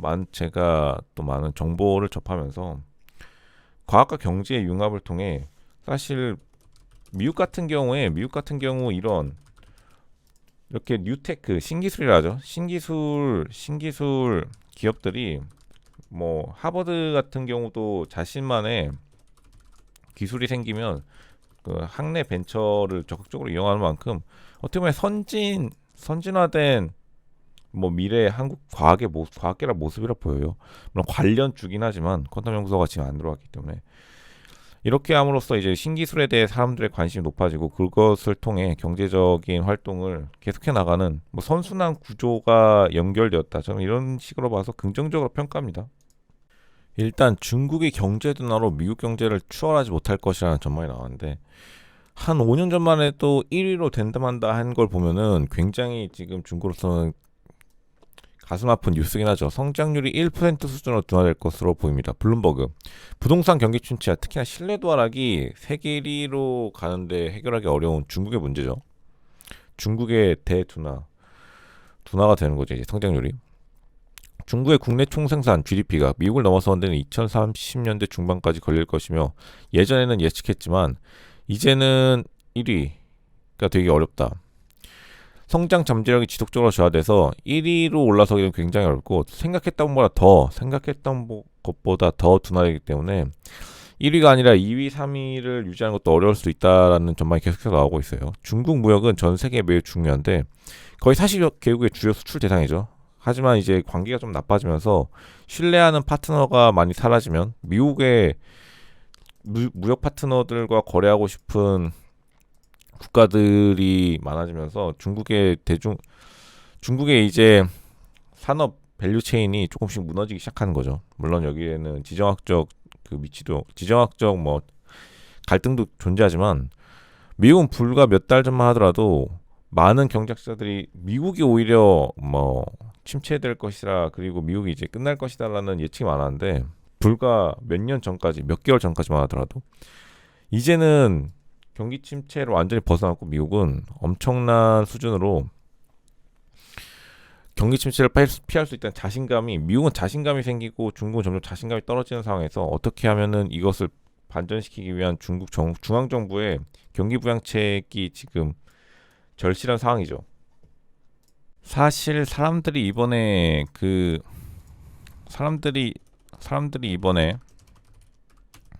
LK99 초운도체에 강한 자신감을 갖는 것도, 뭐 거기 관련자분들의 뭐 높은 뭐 신뢰성이 있기 때문이겠죠. 예전과는 다르게. 물론 이분들이 현재 APL, 머터리얼즈 같은 것을 다 기다리고 있는 입장이지만, 그래도 어떻게 한국이 견주어도 밀리지 않을 만큼 뭐 자신감을 가지고 있다는 거에 사람들이 되게 또 이런 모습을 보면서 좋아하는 것 같아요. 왜냐하면 여태까지 한국의 역사가 사실 외부의 영향에 많이 영향을 받고 사실 눈치를 많이 보는 입장이었는데, 오히려 이제 반대로 네이처가 한국의 눈치를 보니까 이런 것들을 기분 좋게 느끼는 거죠. 그러니까 네이처가 이제 한국의 눈치를 보면서 기사 제목도 바꾸고 톤도 많이 바꿨죠. 이런 걸 보면서 한국의 뭐 자신감이 사람들로 하여금 기분 좋게 느끼는 걸로 되지 않나 싶어요. 뭐 K-팝도 있지만 K-팝이랑 좀 다르긴 하죠, 느낌이. K-팝도 좋은 자신감이지만 사실 네이처와 같은 과학기술의 자신감이 한국의 자신감으로 이어진다는 게 쉬운 일은 아니고, 그리고 있었다 하더라도 그게 너무 오래전이었기 때문에 사람들이 다들 관심을 가지는 거라 그렇게 판단이 되네요. 이제 네이처지가 계속해서 상온초원도체의 워딩을 밀고 있는데, 단어를 되게 밀고 있는데, 이제 네이처지는 약간 조금 네이처지는 사실 한 발 물러선 모습을 보여요. 이제 상온초원도체가, 물론 네이처지가 이렇게 하는 이유는 이제 APL 머테리얼즈의 논문 발표 시점이 거의 멀지 않았다는 게 뭐 널리 퍼지고, 그리고 지금 현재 유카스 유럽 초연도 컨퍼런스가 LK99 사진을 전면에 내세우면서 잘 진행되고 있기 때문에 그러한 또 눈치를 보고 있는 것으로 보여요. 상호초연도체가 정말 필요할까요? 근데 네이처지가 이제 미는 거는 정말 필요한가라는 건데, 사실 이건 어느 정도 네이처지가 맞긴 해요. 필요성에 있어서는 이건 이제 비즈니스 측면의 문제거든요. 그리고 비용 대비 이제 효용이 나와야지 상업화 성공하는 거죠. 그렇기 때문에 이제 퀀텀 연구소의 분들이 거기에 이제 초점을 맞추는 이유도, 이게 완전히 노벨상을 타더라도 그냥 역사의 뒤안길로 사라진 게 너무나 많기 때문에 상업성을 해서 끝까지 경제성 성공을 뭐 원하는 거죠. 그리고 그 과정에 이제 국제 특허나 로열티 문제가 산적해 있기 때문에 사실 퀀텀 연구소 혼자 하기는 힘들긴 해요. 국제적인 공조가 필요하고 또 미국의 도움이 많이 필요하겠죠. 특허권 보호에 있어서. 어쨌든 돈은 미국이 가장 많은 게 사실이거든요. 전 세계 1위 부자 국가가 미국이에요. 미국이 그렇게 살기 싫다 하더라도 아직도 전 세계에서 돈을 많이 벌는, 미국 먼저 간 다음에 다른 국가로 가기 때문에 미국을 한 번은 돈이 거치는 창구라고 볼 수 있기 때문에 그 돈이 한국의 퀀텀 연구소 및 LK99 상업화에 필요한 거죠. 네이처가 그 점을 지적하고 있어요. 한국에서 이거 노벨상을 타더라도 필요한 거는 또 다른 일이다. 근데 저는 필요한 것을 미국과의 협정을 통해서 비즈니스 기회를 모색하는 건 미국과의 협력을 통해서 충분히 개선할 수 있다 봐요. 이제 미국 측에서도 아르곤 연구소가 핵융합의 초연도체를 쓰겠다고 지금 공언한 만큼, 근데 물론 LK99가 약간 그 돌이기 때문에 어떻게 초연도 그 핵융합 원자로에 넣을지는 그런 걱정해 봐야겠죠. 월스트리트 뉴스 독점에 월스트리트 저널도 배터리 아저씨들을 좋아하시나 봐요. 폐배터리 재활용 업체로 몰려들고 있다고 하는데, 기후법 승자를 찾기 위해 청정에너지 스타트업에 대한 시장 혼란에도 불구하고 이루어졌습니다. 제 채널 보시는 분 중에 제가 그 폐배터리 그 경영 컨설팅 할 때 이 보시는 분 있을 거예요. 왜냐면 그 당시에 이 줌 회의가 유행이어서 국내 최대 폐배터리 업체분들이 저랑 이제 많이 회의했는데, 지금 보니까 그냥 눈으로 보고 계신 것 같은데, 근데 미국에서도 이제 이러한 자금이 유입돼서 그분들이 지금 돈을 좀 많이 버셨다 들었어요. 그 사장님들이나 임원분들이 현재. 근데 제가 했던 때가 이제 그때 당시 배터리가 유행하지 않았던 때라 뭐 많은 분들이 계셨죠. 이제 어센드 엘리먼트 같은 재활용 업체는 오래된 배터리를 파쇄하고 고철 수거한 뒤에 유행한 배터리 부품을 재탄시킵니다. 이제 폐배터리가 어떻게 되냐면 우사하고 있는데, 폐배터리가 사실 한국에는 전기차 배터리 때문에 그래요. 전기차 배터리 수거 이거 골치를 아파서 제가 말씀드리면, 이제 한국전력이 있죠. 한국전력 뭐 일단은 전력 업체가 있으면 이거를 지금은 한국은 지자체가 수거를 해요. 지자체가 수거를 하는데 지자체가 이제 맡겨야죠. 지자체 공무원분들이 그 폐배터리 어떻게 분해를 어떻게 차체도 이제 폐차를 해야 되는데, 폐차를 하더라도 배터리는 분리해야 되는데, 이거 배터리가 나오면 폐배터리 업체에게 넘기는 방식으로 지금 한국은 진행되고 있는데, 여기서 이제 무슨 뭐 새로운 비즈니스 모델을 찾니 많이 하고 있어요.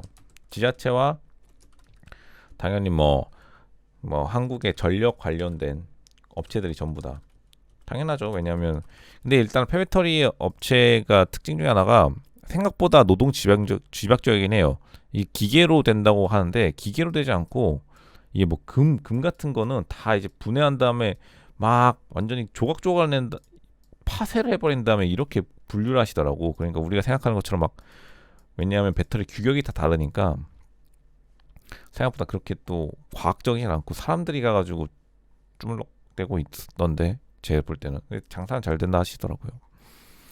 시장이 우상향하면서 클린에너지 스타트업, 특히나 기후법이 뭐냐면, 미국의 기후법이 이제 이것에 대한 솔직히 말해 라이센스죠. 라이센스, 예를 들어서 변호사 자격증 같이 이 자격증이 있어야지 배터리를 뭐 수거하고 재처리할 수 있다라는 건데, 이제 한국 같은 경우에는 자연 독점 같이 된 것 같더라고요. 왜냐면 지자체 근처에 왔다 갔다 하기 쉬운 업체들이 하나씩 있는데, 거기에다가 이제 지자체에서 나오는 왜냐면 전기차 보조금을 지자체에서 쏘잖아요. 그러니까 그걸 수거할 때도 아마 지자체 배터리로 가든가, 그때는 그랬거든요. 몇 년 전까지 하더라도 그걸 이제 개선안이 많이 했는데, 아마도 아직도 그럴 거예요. 전기차 보조금 준 지자체가 뭐 배터리에 대한 수거권 혹은 그 관리를 하니 많이 했는데, 그러니까 그 지자체 근처에 있는 최대 폐배터리 수거 업체로 그냥 가는 거예요. 다른 쪽으로는 잘 안 가고, 아니면 다른 지역으로 간다 하면은 분해한 다음에 뭐 가겠죠.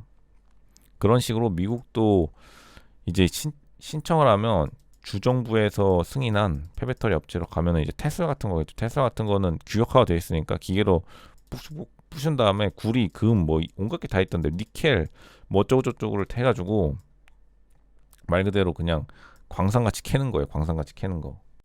이제 스포티파이가 팟캐스트 최근에 이렇게 1인 유튜브에 영국 왕실도 참여하면서 스포티파이가 팟캐스트 베팅의 성공 사례로 이제 꼽혔거든요. 왜냐면 스포티파이가 1조 원을 작년인가 재작년인가 1조 원을 투자하면서 깜짝 놀랐어요. 왜냐면 1조 원을 어떻게 보면 1인 유튜버들한테 많이 지원한 거예요.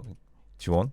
1인 유튜버인데, 근데 1인 물론 이제 영국 왕실이 1인 유튜버로 하기 좀 애매하죠. 영국 왕실 혹은 이제 연예인 중심으로 1조 원을 지원해서 사람들이 그 당시에는 굉장히 애매하다 생각했는데, 지금 뭐 몇 배를 다시 벌어들이면서 스포티파이 성공 사례가 남았어요. 1조 원을 사실 현금 지급한다는 게 쉽지 않죠. 물론 이제 영국 왕실 집안들입니다만 1조 원을 대부분 가져가신 분들이. 그럼에도 불구하고 팟캐스트 부를 기대하며 셀러브리티 계약과 오리지널 프로그램에 대한 공격적인 투자로 이어져 미디어의 한계를 뛰어넘어서 새로운 영역을 개척했습니다. 그래서 스포티파이가 뭐냐면은, 한국으로 따지면 예전에 벅스뮤직 같은 곳인데, 최근에 이제 이쪽 팟캐스트나 1인 미디어 라디오 스테이션으로 확장을 해나갔어요. 그러니까 라디오를 대체한 거죠. 기존의 라디오 시장을 스포티파이가 많이 가져왔어요. 그러니까 그거 생각하면 이제 지금 보면은 1조가 아주 싸게 먹힌 거죠. 근데 그 당시에는 1조를 현금 지급한다니까 사람들이 깜짝 놀랐는데, 팟캐스트 제휴를 건설하기 위해 1조 원을 투자했는데, 이게 한 1년인가 2년 전인가 두 개의 팟캐스트 스튜디오에 2억 달러, 그러니까 2천억을 해리 왕자, 오바마 그 대통령분 킴 카다시안. 그러니까 이제 1인 근데 1인 유튜버가 오바마 대통령이에요. 근데 어쨌든 간에 이분들이 익숙하지 않으니까 지원해주고 인력 지원해주고 하는데 한 여기에 지원비만 3천억 정도 썼다고 그때 난리가 났었어요. 이제 개조해주고 이 스튜디오를 그 집 근처에 마련해주고 대신 스포티파이 이 그 배너 광고가 뜨고 스포티파이랑 계약하는 조건으로 이런 방송국 스튜디오를 만들어 준 거예요. 그분들에게. 그리고 인력 지원해주고 성공하지 못했다고 생각했는데 갑자기 수익성이 개선되면서 갑자기 또 성공했어요. 왜냐면 사람들이 처음에는 좀 익숙해지기까지 시간이 걸리는 거야. 팟캐스트의 청취자 풀은 커졌기 때문에 갑자기 이제 급성장을 했어요. 최근에 이제 스포티파이가 이제 조로건, 특히나 조로건은 유명하죠. 조로건과의 조금 조로건 때문에 약간 성공한 것도 있고, 그렇기 때문에 이제 갑자기 매출이 급상승하기 시작해가지고 사람들이 깜짝 놀라기 시작한 거죠. 처음에는 애매했다가 이제는 갑자기 급상승하기 시작하니까 이제 다른 업체들이 유튜브죠, 뭐 스포티파이 경쟁자가, 왜냐면 유튜브에서 빼갔거든요, 많이. 전속 계약이 어디서 있었겠어요. 스포티파이가 유튜브 미국의 상위 유튜버들 가져간 다음에 플러스 알파로 이제 영국 왕실이랑 오바마한테 접촉하면서 1조 달러를 태운 거예요, 사실. 근데 처음에 사람들이 비난하다가, 왜냐면 유튜브가 사실 돈이 좀 잘 되긴 하죠, 그 미국 분들에겐. 그러니까 스포티파이가 이제 매출이 급격하게 우상향하고 시장의 평가가 좋아지니까 다 그거를 벤치마킹해서 전속 계약 맺자고 난리가 났어요. 사실 저도 약간 연락이 와요.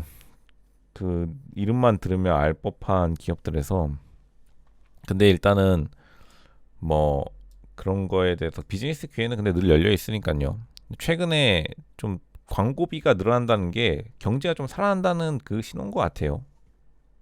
근데 미국의 시골 지역에 한국에서도 이러한 문제가 생기죠. 이제 산간 지역에 뭐 한전이 연결해주니 많이 우체국이 들어가니 많이 하는데, 미국에서는 이제 인터넷 라인을 시골 지역에 깔아주는데 한 5만 3천 달러 정도 든대요. 생각보다 많이 안 드는 것 같긴 해요. 왜냐면 땅이 큰데 그 산간 지역으로 케이블을 빼는데 사실 한국 돈으로 7천만 원 정도면 나쁘진 않은데, 이제 연결병이 너무 많으니까 외딴 집이 되게 많죠. 미국은 희한하게 또 외딴 집이 많은 게 또 웃겨. 그 유튜브 보면은 나와요. 좀 안 무섭나 모르는데 그 되게 막 메인 도로하다 일부러 약간 개척 정신이 진짜 뛰어나긴 한가 봐요. 갑자기 이상한 데서 집이 튀어나와서 거기에 이제 케이블을 끌어옮기냐 마냐, 그 문제예요. 근데 하나면은 당연히 미국 공무원들이 다 그냥 커트를 시키고, 이렇게 외딴 곳에 한 세네 개 있으면 그때부터 이제 민원이 들어가는 거죠. 문제는 돈이 무한하지 않다는 것입니다. 무한하지 않죠, 당연히. 많은 장점. 광대역 프로그램을 옹호하는 사람들의 단순한 위치당 비용만으로 광대역 프로그램의 이점을 제대로 파악할 수 없다 말합니다. 이것도 맞긴 해요. 왜냐면 그래야지 인구 분산이 자연스럽게 되는 거니까요. 인터넷만 있으면 솔직히 요즘에 그냥 도시에서도 스타벅스, 뉴욕 한가운데에서도 어차피 핸드폰 보고 앉아 있는 거 이 시골에다 깔아놓으면 좋다고 들어가죠. 세금도 적게 들고. 우리도 다른 사람들과 마찬가지로 인터넷 서비스에 의존하고 있습니다. 그러니까 인터넷이 물보다 더 중요하다는 사람도 많아요. 미국 분들은. 스퍼닝 위성. 그렇기 때문에 이제 위성, 스타링크 이런 것들이 지금 상용화되어 있는데, 스타링크로 왜 만족을 못하는 건지는 솔직히 의문이 들지만, 스타링크를 부담할 비용이 없으실 수도 있고 스타링크에 가입하고 있습니다. 토마스 베어 가족 같은 분들은. 근데 속도가 충분하다고 말하지만, 이게 속도가 충분하긴 한데 이거를 비싸다고 생각하는 분들이 계시죠. 어제 수백 달러, 그리고 또 약간 고급형이 나오면 또 교체해야 된다는 그런 부담감. 광섬유 네트워크가 근데 좀 안정적이고 빠르긴 하죠. 근데 스페이스X 그 스타링크도 굉장히 속도는 안정적이라고 지금 하시네요. USAD의 재연결, 부족 광대역 연결 프로그램. 제 생각에 그냥 스타링크에 보조금을 줘도 될 것 같은데, 아마 주정부가 공무원 집단에서 반발하는 것 같아요. 너무 또 일론 머스크를 밀어준다고 뭐 침해될까봐. 같은 장소 다른 가격. 결국에는 이제 시골 농촌 지역의 인터넷이 어쨌든 간 필요는 하기 때문에 와이파이를 사용해서 왜냐면 그 뭐랄 그 테슬라 같은 거 업데이트하려면 어쨌든 인터넷이 필요하잖아요. 온에어로 하기에 다 한계가 있기 때문에 그리고 농기계도 요즘 위치 기반 그리고 업데이트가 하려면 인터넷이 필요한 만큼 뭐를 하기 위해서라도 이제 일을 하기 위해서라도 인터넷이 필요한 세상에서 어느 정도 공무원분들이 적자를 감수하고 있다 이렇게 파악하면 되겠네요. 한국 같은 경우에는 시골에 다 인터넷이 뚫려 있긴 한데 LTE 이런 게 좀 부족하긴 하죠. LTE라기보다는 5G 이런 망이 좀 약하더라고. 이제 많은 부침이 있었죠. LK99 초연도체가 많은 부침이 있음에도 불구하고 김은기 박사님과 같은 분들이 끝까지 초연도체를 응원하기 때문에 사람들이 관심이 되게 계속 살아나는데 사실 이거를 가지고 뭐 기존의 과학계 혹은 교수 집단에서는 약간 애매하다고 느끼는 분들도 있다고 제가 들었는데 지금 뭐 보시면 알겠지만 이렇게 해야만이 요즘에는 근데 우선 김인기 박사님처럼 이제 적극적인 PR이 사실 중요하긴 합니다. 김인기 박사님의 덕분에 사실 뭐 가만히 기다리는 방식이 아닌 김인기 박사님처럼 적극적인 뭐 대중 소통이 이번에 LK99 초연도체를 널리 알리는데 도움이 되었죠. 그리고 또 한국의 대중 소통이 아니라 해외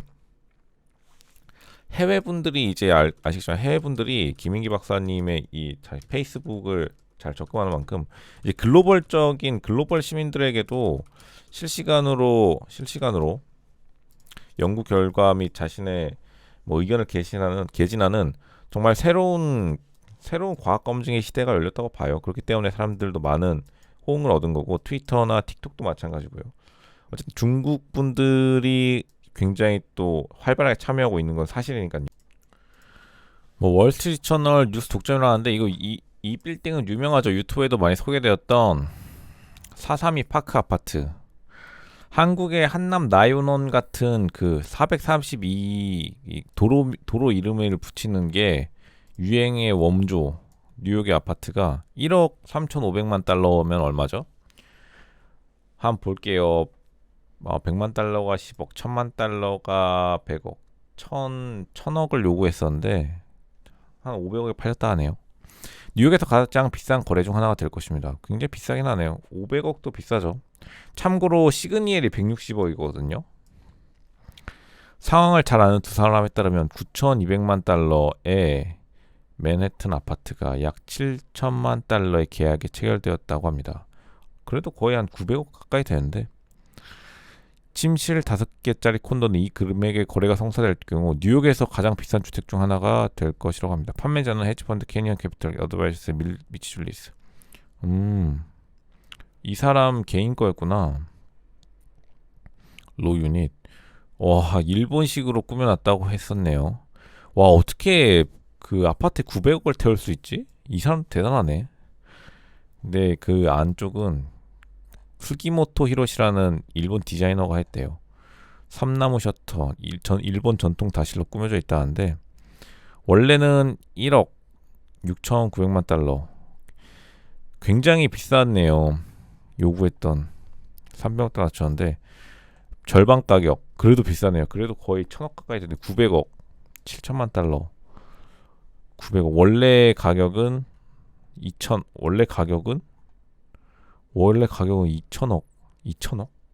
2천억이 말이 되는가 싶기도 하지만 뭐 굉장히 돈이 많으신 분이겠네요. 그러니까 최근에 많은 분들이 물어보셔서 사실 저는 원래 국제 경제 전략을 하던 사람이고 전략 기획 그리고 뭐 저를 아시는 분들도 많을 거예요. 오프라인에서. 뭐 근데 그분들도 뭐 많은 좋은 말씀 해주시는데 생각도 많이 해보셨더라고. 그러니까 시청자 전원이 초연도 성공을 거뒀기 때문에 뭐 크게 걱정은 안 하셔도 될 것 같아요. 어떤 분들은 걱정을 많이 해주시더라고. 혹시 그러니까 그분들이 좋으신 분이어서. 근데 제 채널은 제일 먼저 그 영상이 올라왔거든. 초연도 영상. 7월 28일부터 시작되었기 때문에 7월 28일부터 시작되었기 때문에 뭐 크게 다들 경제적 성공을 거두시긴 했어요. 근데 물론 이제 제 채널이 이 초연도뿐만 아니라 모든 그 국제 경제 소식이 가장 빨라요. 그러니까 제가 제 채널 거를 가져와 가지고 뭐 다른 경제 분들 혹은 공중파 분들도 제 걸 가져가신다고 뭐 연락이 오기는 하는데, 왜냐면 다른 데는 이제 리드 타임이 있으니까요. 뭐 편집국장한테 허락받고 그런 게 있는데, 저는 그냥 원래 하던 일이 이거고 워낙 빠른 일 처리로 제가 유명했거든요. 그러니까 사실 제 채널에서 뭐 초연도 성공을, 그러니까 뭐 크게 손해를 보신 분 한 명도 없어요. 한 명. 100%예요, 100%. 초연도로 경제 성공을 거신 분이 100%예요. 그러니까 아시겠지만 무슨 뭐 그렇게 다르게 뭐 이상하게 생각하실 것도 없고, 왜냐면 정보력의 속도가 되게 중요해요. 정보력의 속도. 그리고 어지간하면 저는 그냥 원문을 그대로 보기 때문에 거의 뭐 틀리는 일은 거의 없어요. 그러니까 정보력에 있어서. 그러니까 정보력이 좋으니까 이렇게 잘 되게 된 거고, 뭐 다른 건 없어요. 다른 건. 이걸 계속 물어보시더라고. 다 혹시나 누가 이거 손해 보신 분이 있으면 어떡하려고 그러냐는데, 손해 보신 분 없어요. 오히려 그 맨 처음에 이미 한 달 전부터 1억 정도 버셨다고, 제 그 기부 이쪽 유튜브 기부하는 것도 있고 개인적으로 기부해 주신 분들도 많아요. 1억 정도 버셨어. 이게 기분 좋으니까. 그런 분들 있지. 여태까지 손해 보셨분들, 보셨다는 분들 이제 딴 거 하시다가 뒤늦게 그 채널에 떠서 오신 분들이 이제 다른 데 손해 봤는데 어떻게 할까요 했는데, 오늘 기준으로 다시 올라갔잖아요. 오늘 기준으로 다시 올라갔기 때문에 제가 본 최고의 뭐 손해 보신 분들이 거의 지금 오늘 기준으로는 거의 없어진 걸로 제가 알아요. 원래 있었던 분들이라면 그렇게 걱정할 필요는 없어요. 그러니까 왜 걱정하는 이유는 알겠어요. 혹시나 뭐 여기 같이 손해 보면 어떨까? 같이 손해 보면 어쩔까? 여기 있으신 분들이랑. 근데 여기 있으신 분들 라이브 방송이나 댓글 다시는 분들은 사실 뭐 좋게 작성해 주시건 나쁘게 작성해 주시건 손해 보신 분 한 번도 없어요. 7월 28일에 굉장히 그때 아무도 관심 안 가지고 사람들이 오히려 하강하던 때였어요. 전반적으로 그 한국의 시장 전체가. 근데 그때부터 시작했기 때문에 여기 오래 계셨던 분들 다 아실 거예요. 손해 보신 분들 지금 없긴 해요. 이제 많은 분들이 제 방송에서도 그렇고 LK99를 영화 같다라고 말씀하시는 분들이 정말 많아요. 남녀노소 불문하고. 그만큼 사실 LK99가 또 한국 초연도체가 그 대한민국 국민들의 좀 기분 좋은 소식을 기다리려는 그런 마음이 합해진 걸 볼 수 있겠죠. 왜냐하면 요즘 공중파 뉴스 보면은 하도 부정적인 이야기가 많잖아요. 흉흉한 이야기가 많기 때문에 그나마 긍정적인 게 LK99였다. 최근에 있었던 뉴스 중에서. 만약 뭐 LK99가 아니라 그 전에 좋은 뉴스가 하나 크게 있었더라면, 만약 뭐 무슨 좋은 뉴스가 예를 들면선 줄기세포가 다시 한번 새로운 분이 성공해가지고 노벨상 갑자기 타온다. 이제 10월 달이죠. 노벨상 수상자 발표가. 그러면 또 거기에 몰렸겠죠. 그러니까 LK99 자체에 몰린 것은 영화 유출본을 기다릴 정도로 사람들이 조금 이제 좀 성공하는 스토리를 다시 듣고 싶어하는 사이클에 진입했다라고 봐요. 국민들이 예전에 대통령 분들 중에 뭐 청계천을 개발하신 대통령 분의 그 이야기가 유행했던 것도 성공 스토리를 사람들이 뭐 원하는 마음이 있죠. 성공 스토리. 뭐 최근에 한국의 출산율도 낮았죠. 출산율 사실 크게 상관없지만 출산도 낮아지고 조금 뭐 사회 분위기도 뭐 어정쩡한 상태에서 승리의 이야기가 나오면 당연히 사람들이 뭐 원래 대중의 속성이라는 게 승리자에 붙는 게 속성이지만 뭐 그게 나쁘진 않죠. 어차피 세금으로 다 이루어졌으니까요. 대부분의 과학 연구가. 그렇게 따지면 뭐 좋은 발전이라 생각해요. 영화까지 기다릴 만큼 사람들이 이제 성공 스토리 중에 성공 스토리에 조금 갈망하고 있다. 이렇게 판단이 돼요.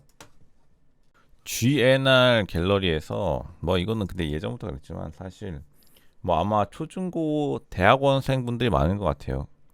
근데 이게 뭐죠? 주식에 대해서 과학과 맞아. 이거는 뭐 그런 거.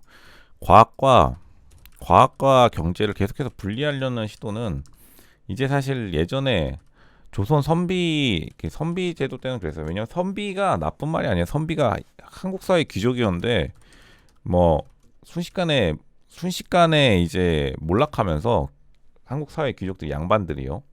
그러니까 살아남으신 분들은 이제 재벌가에 많이 편입되셨고 실제로 한국 재벌가에 많이 그 가문들이 통합됐죠. 실제로.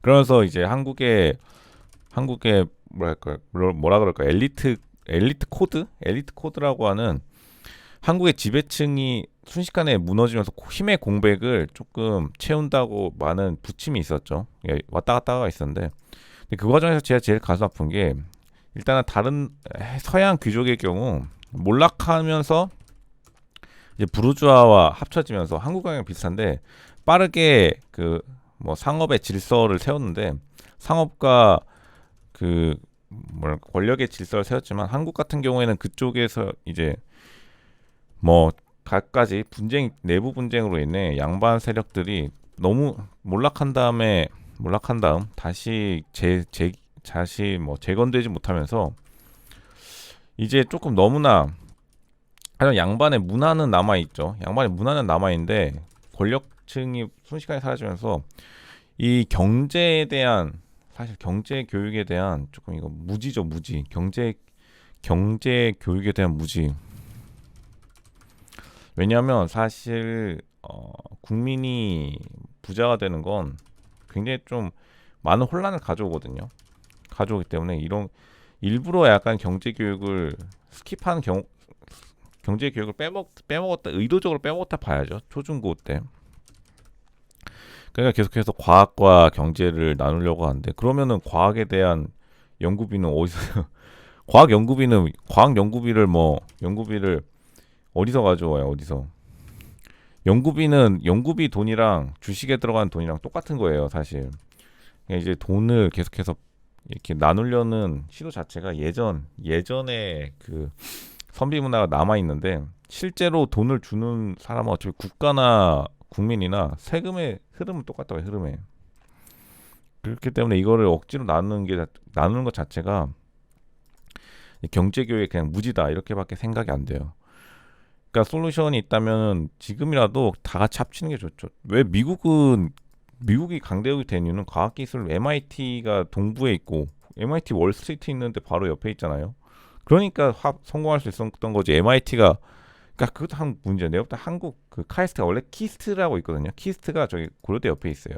거기서 이제 떼가지고 대전 가버린 건데 내가 볼 때 카이스트 대전에 있는 거를 여의도 쪽으로 올려와야 돼. 그래야지 좀 될 것 같아요. 지금 상온초연도체 끝나지 않는 탐구 계속됐다고 해외에서 이제 계속해서 이제 아직 LK99 초기 단계라는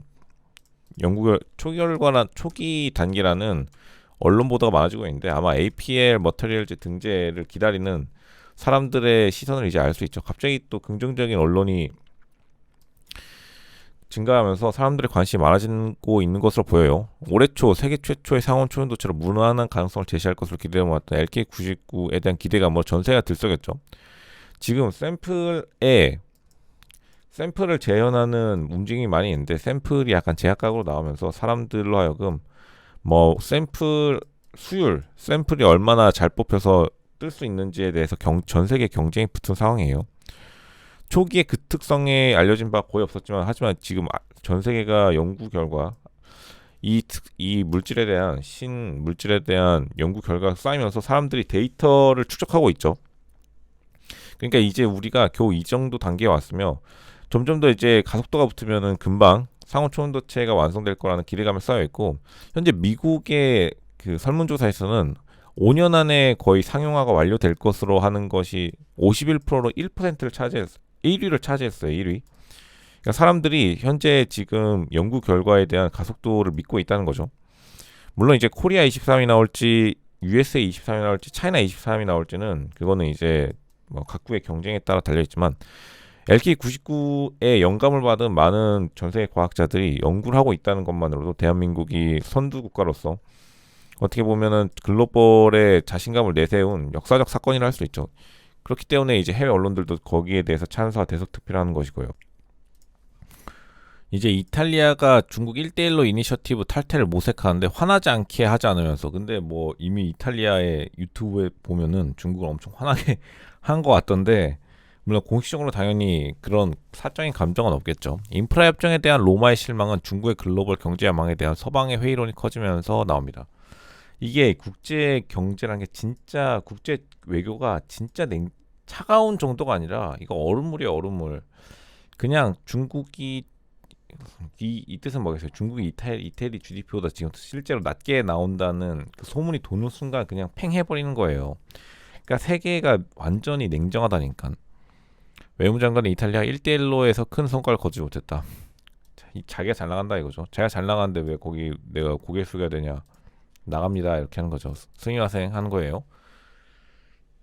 논란의 여지가 있는 중국의 1대1로 인프라 이니셔티브 가입을 취소할 준비를 하고 있으며 중국의 분노를 사거나 이탈리아 기업에 대한 보복을 유발하지 않기 위해 정교한 외교적 춤을 추고 있습니다.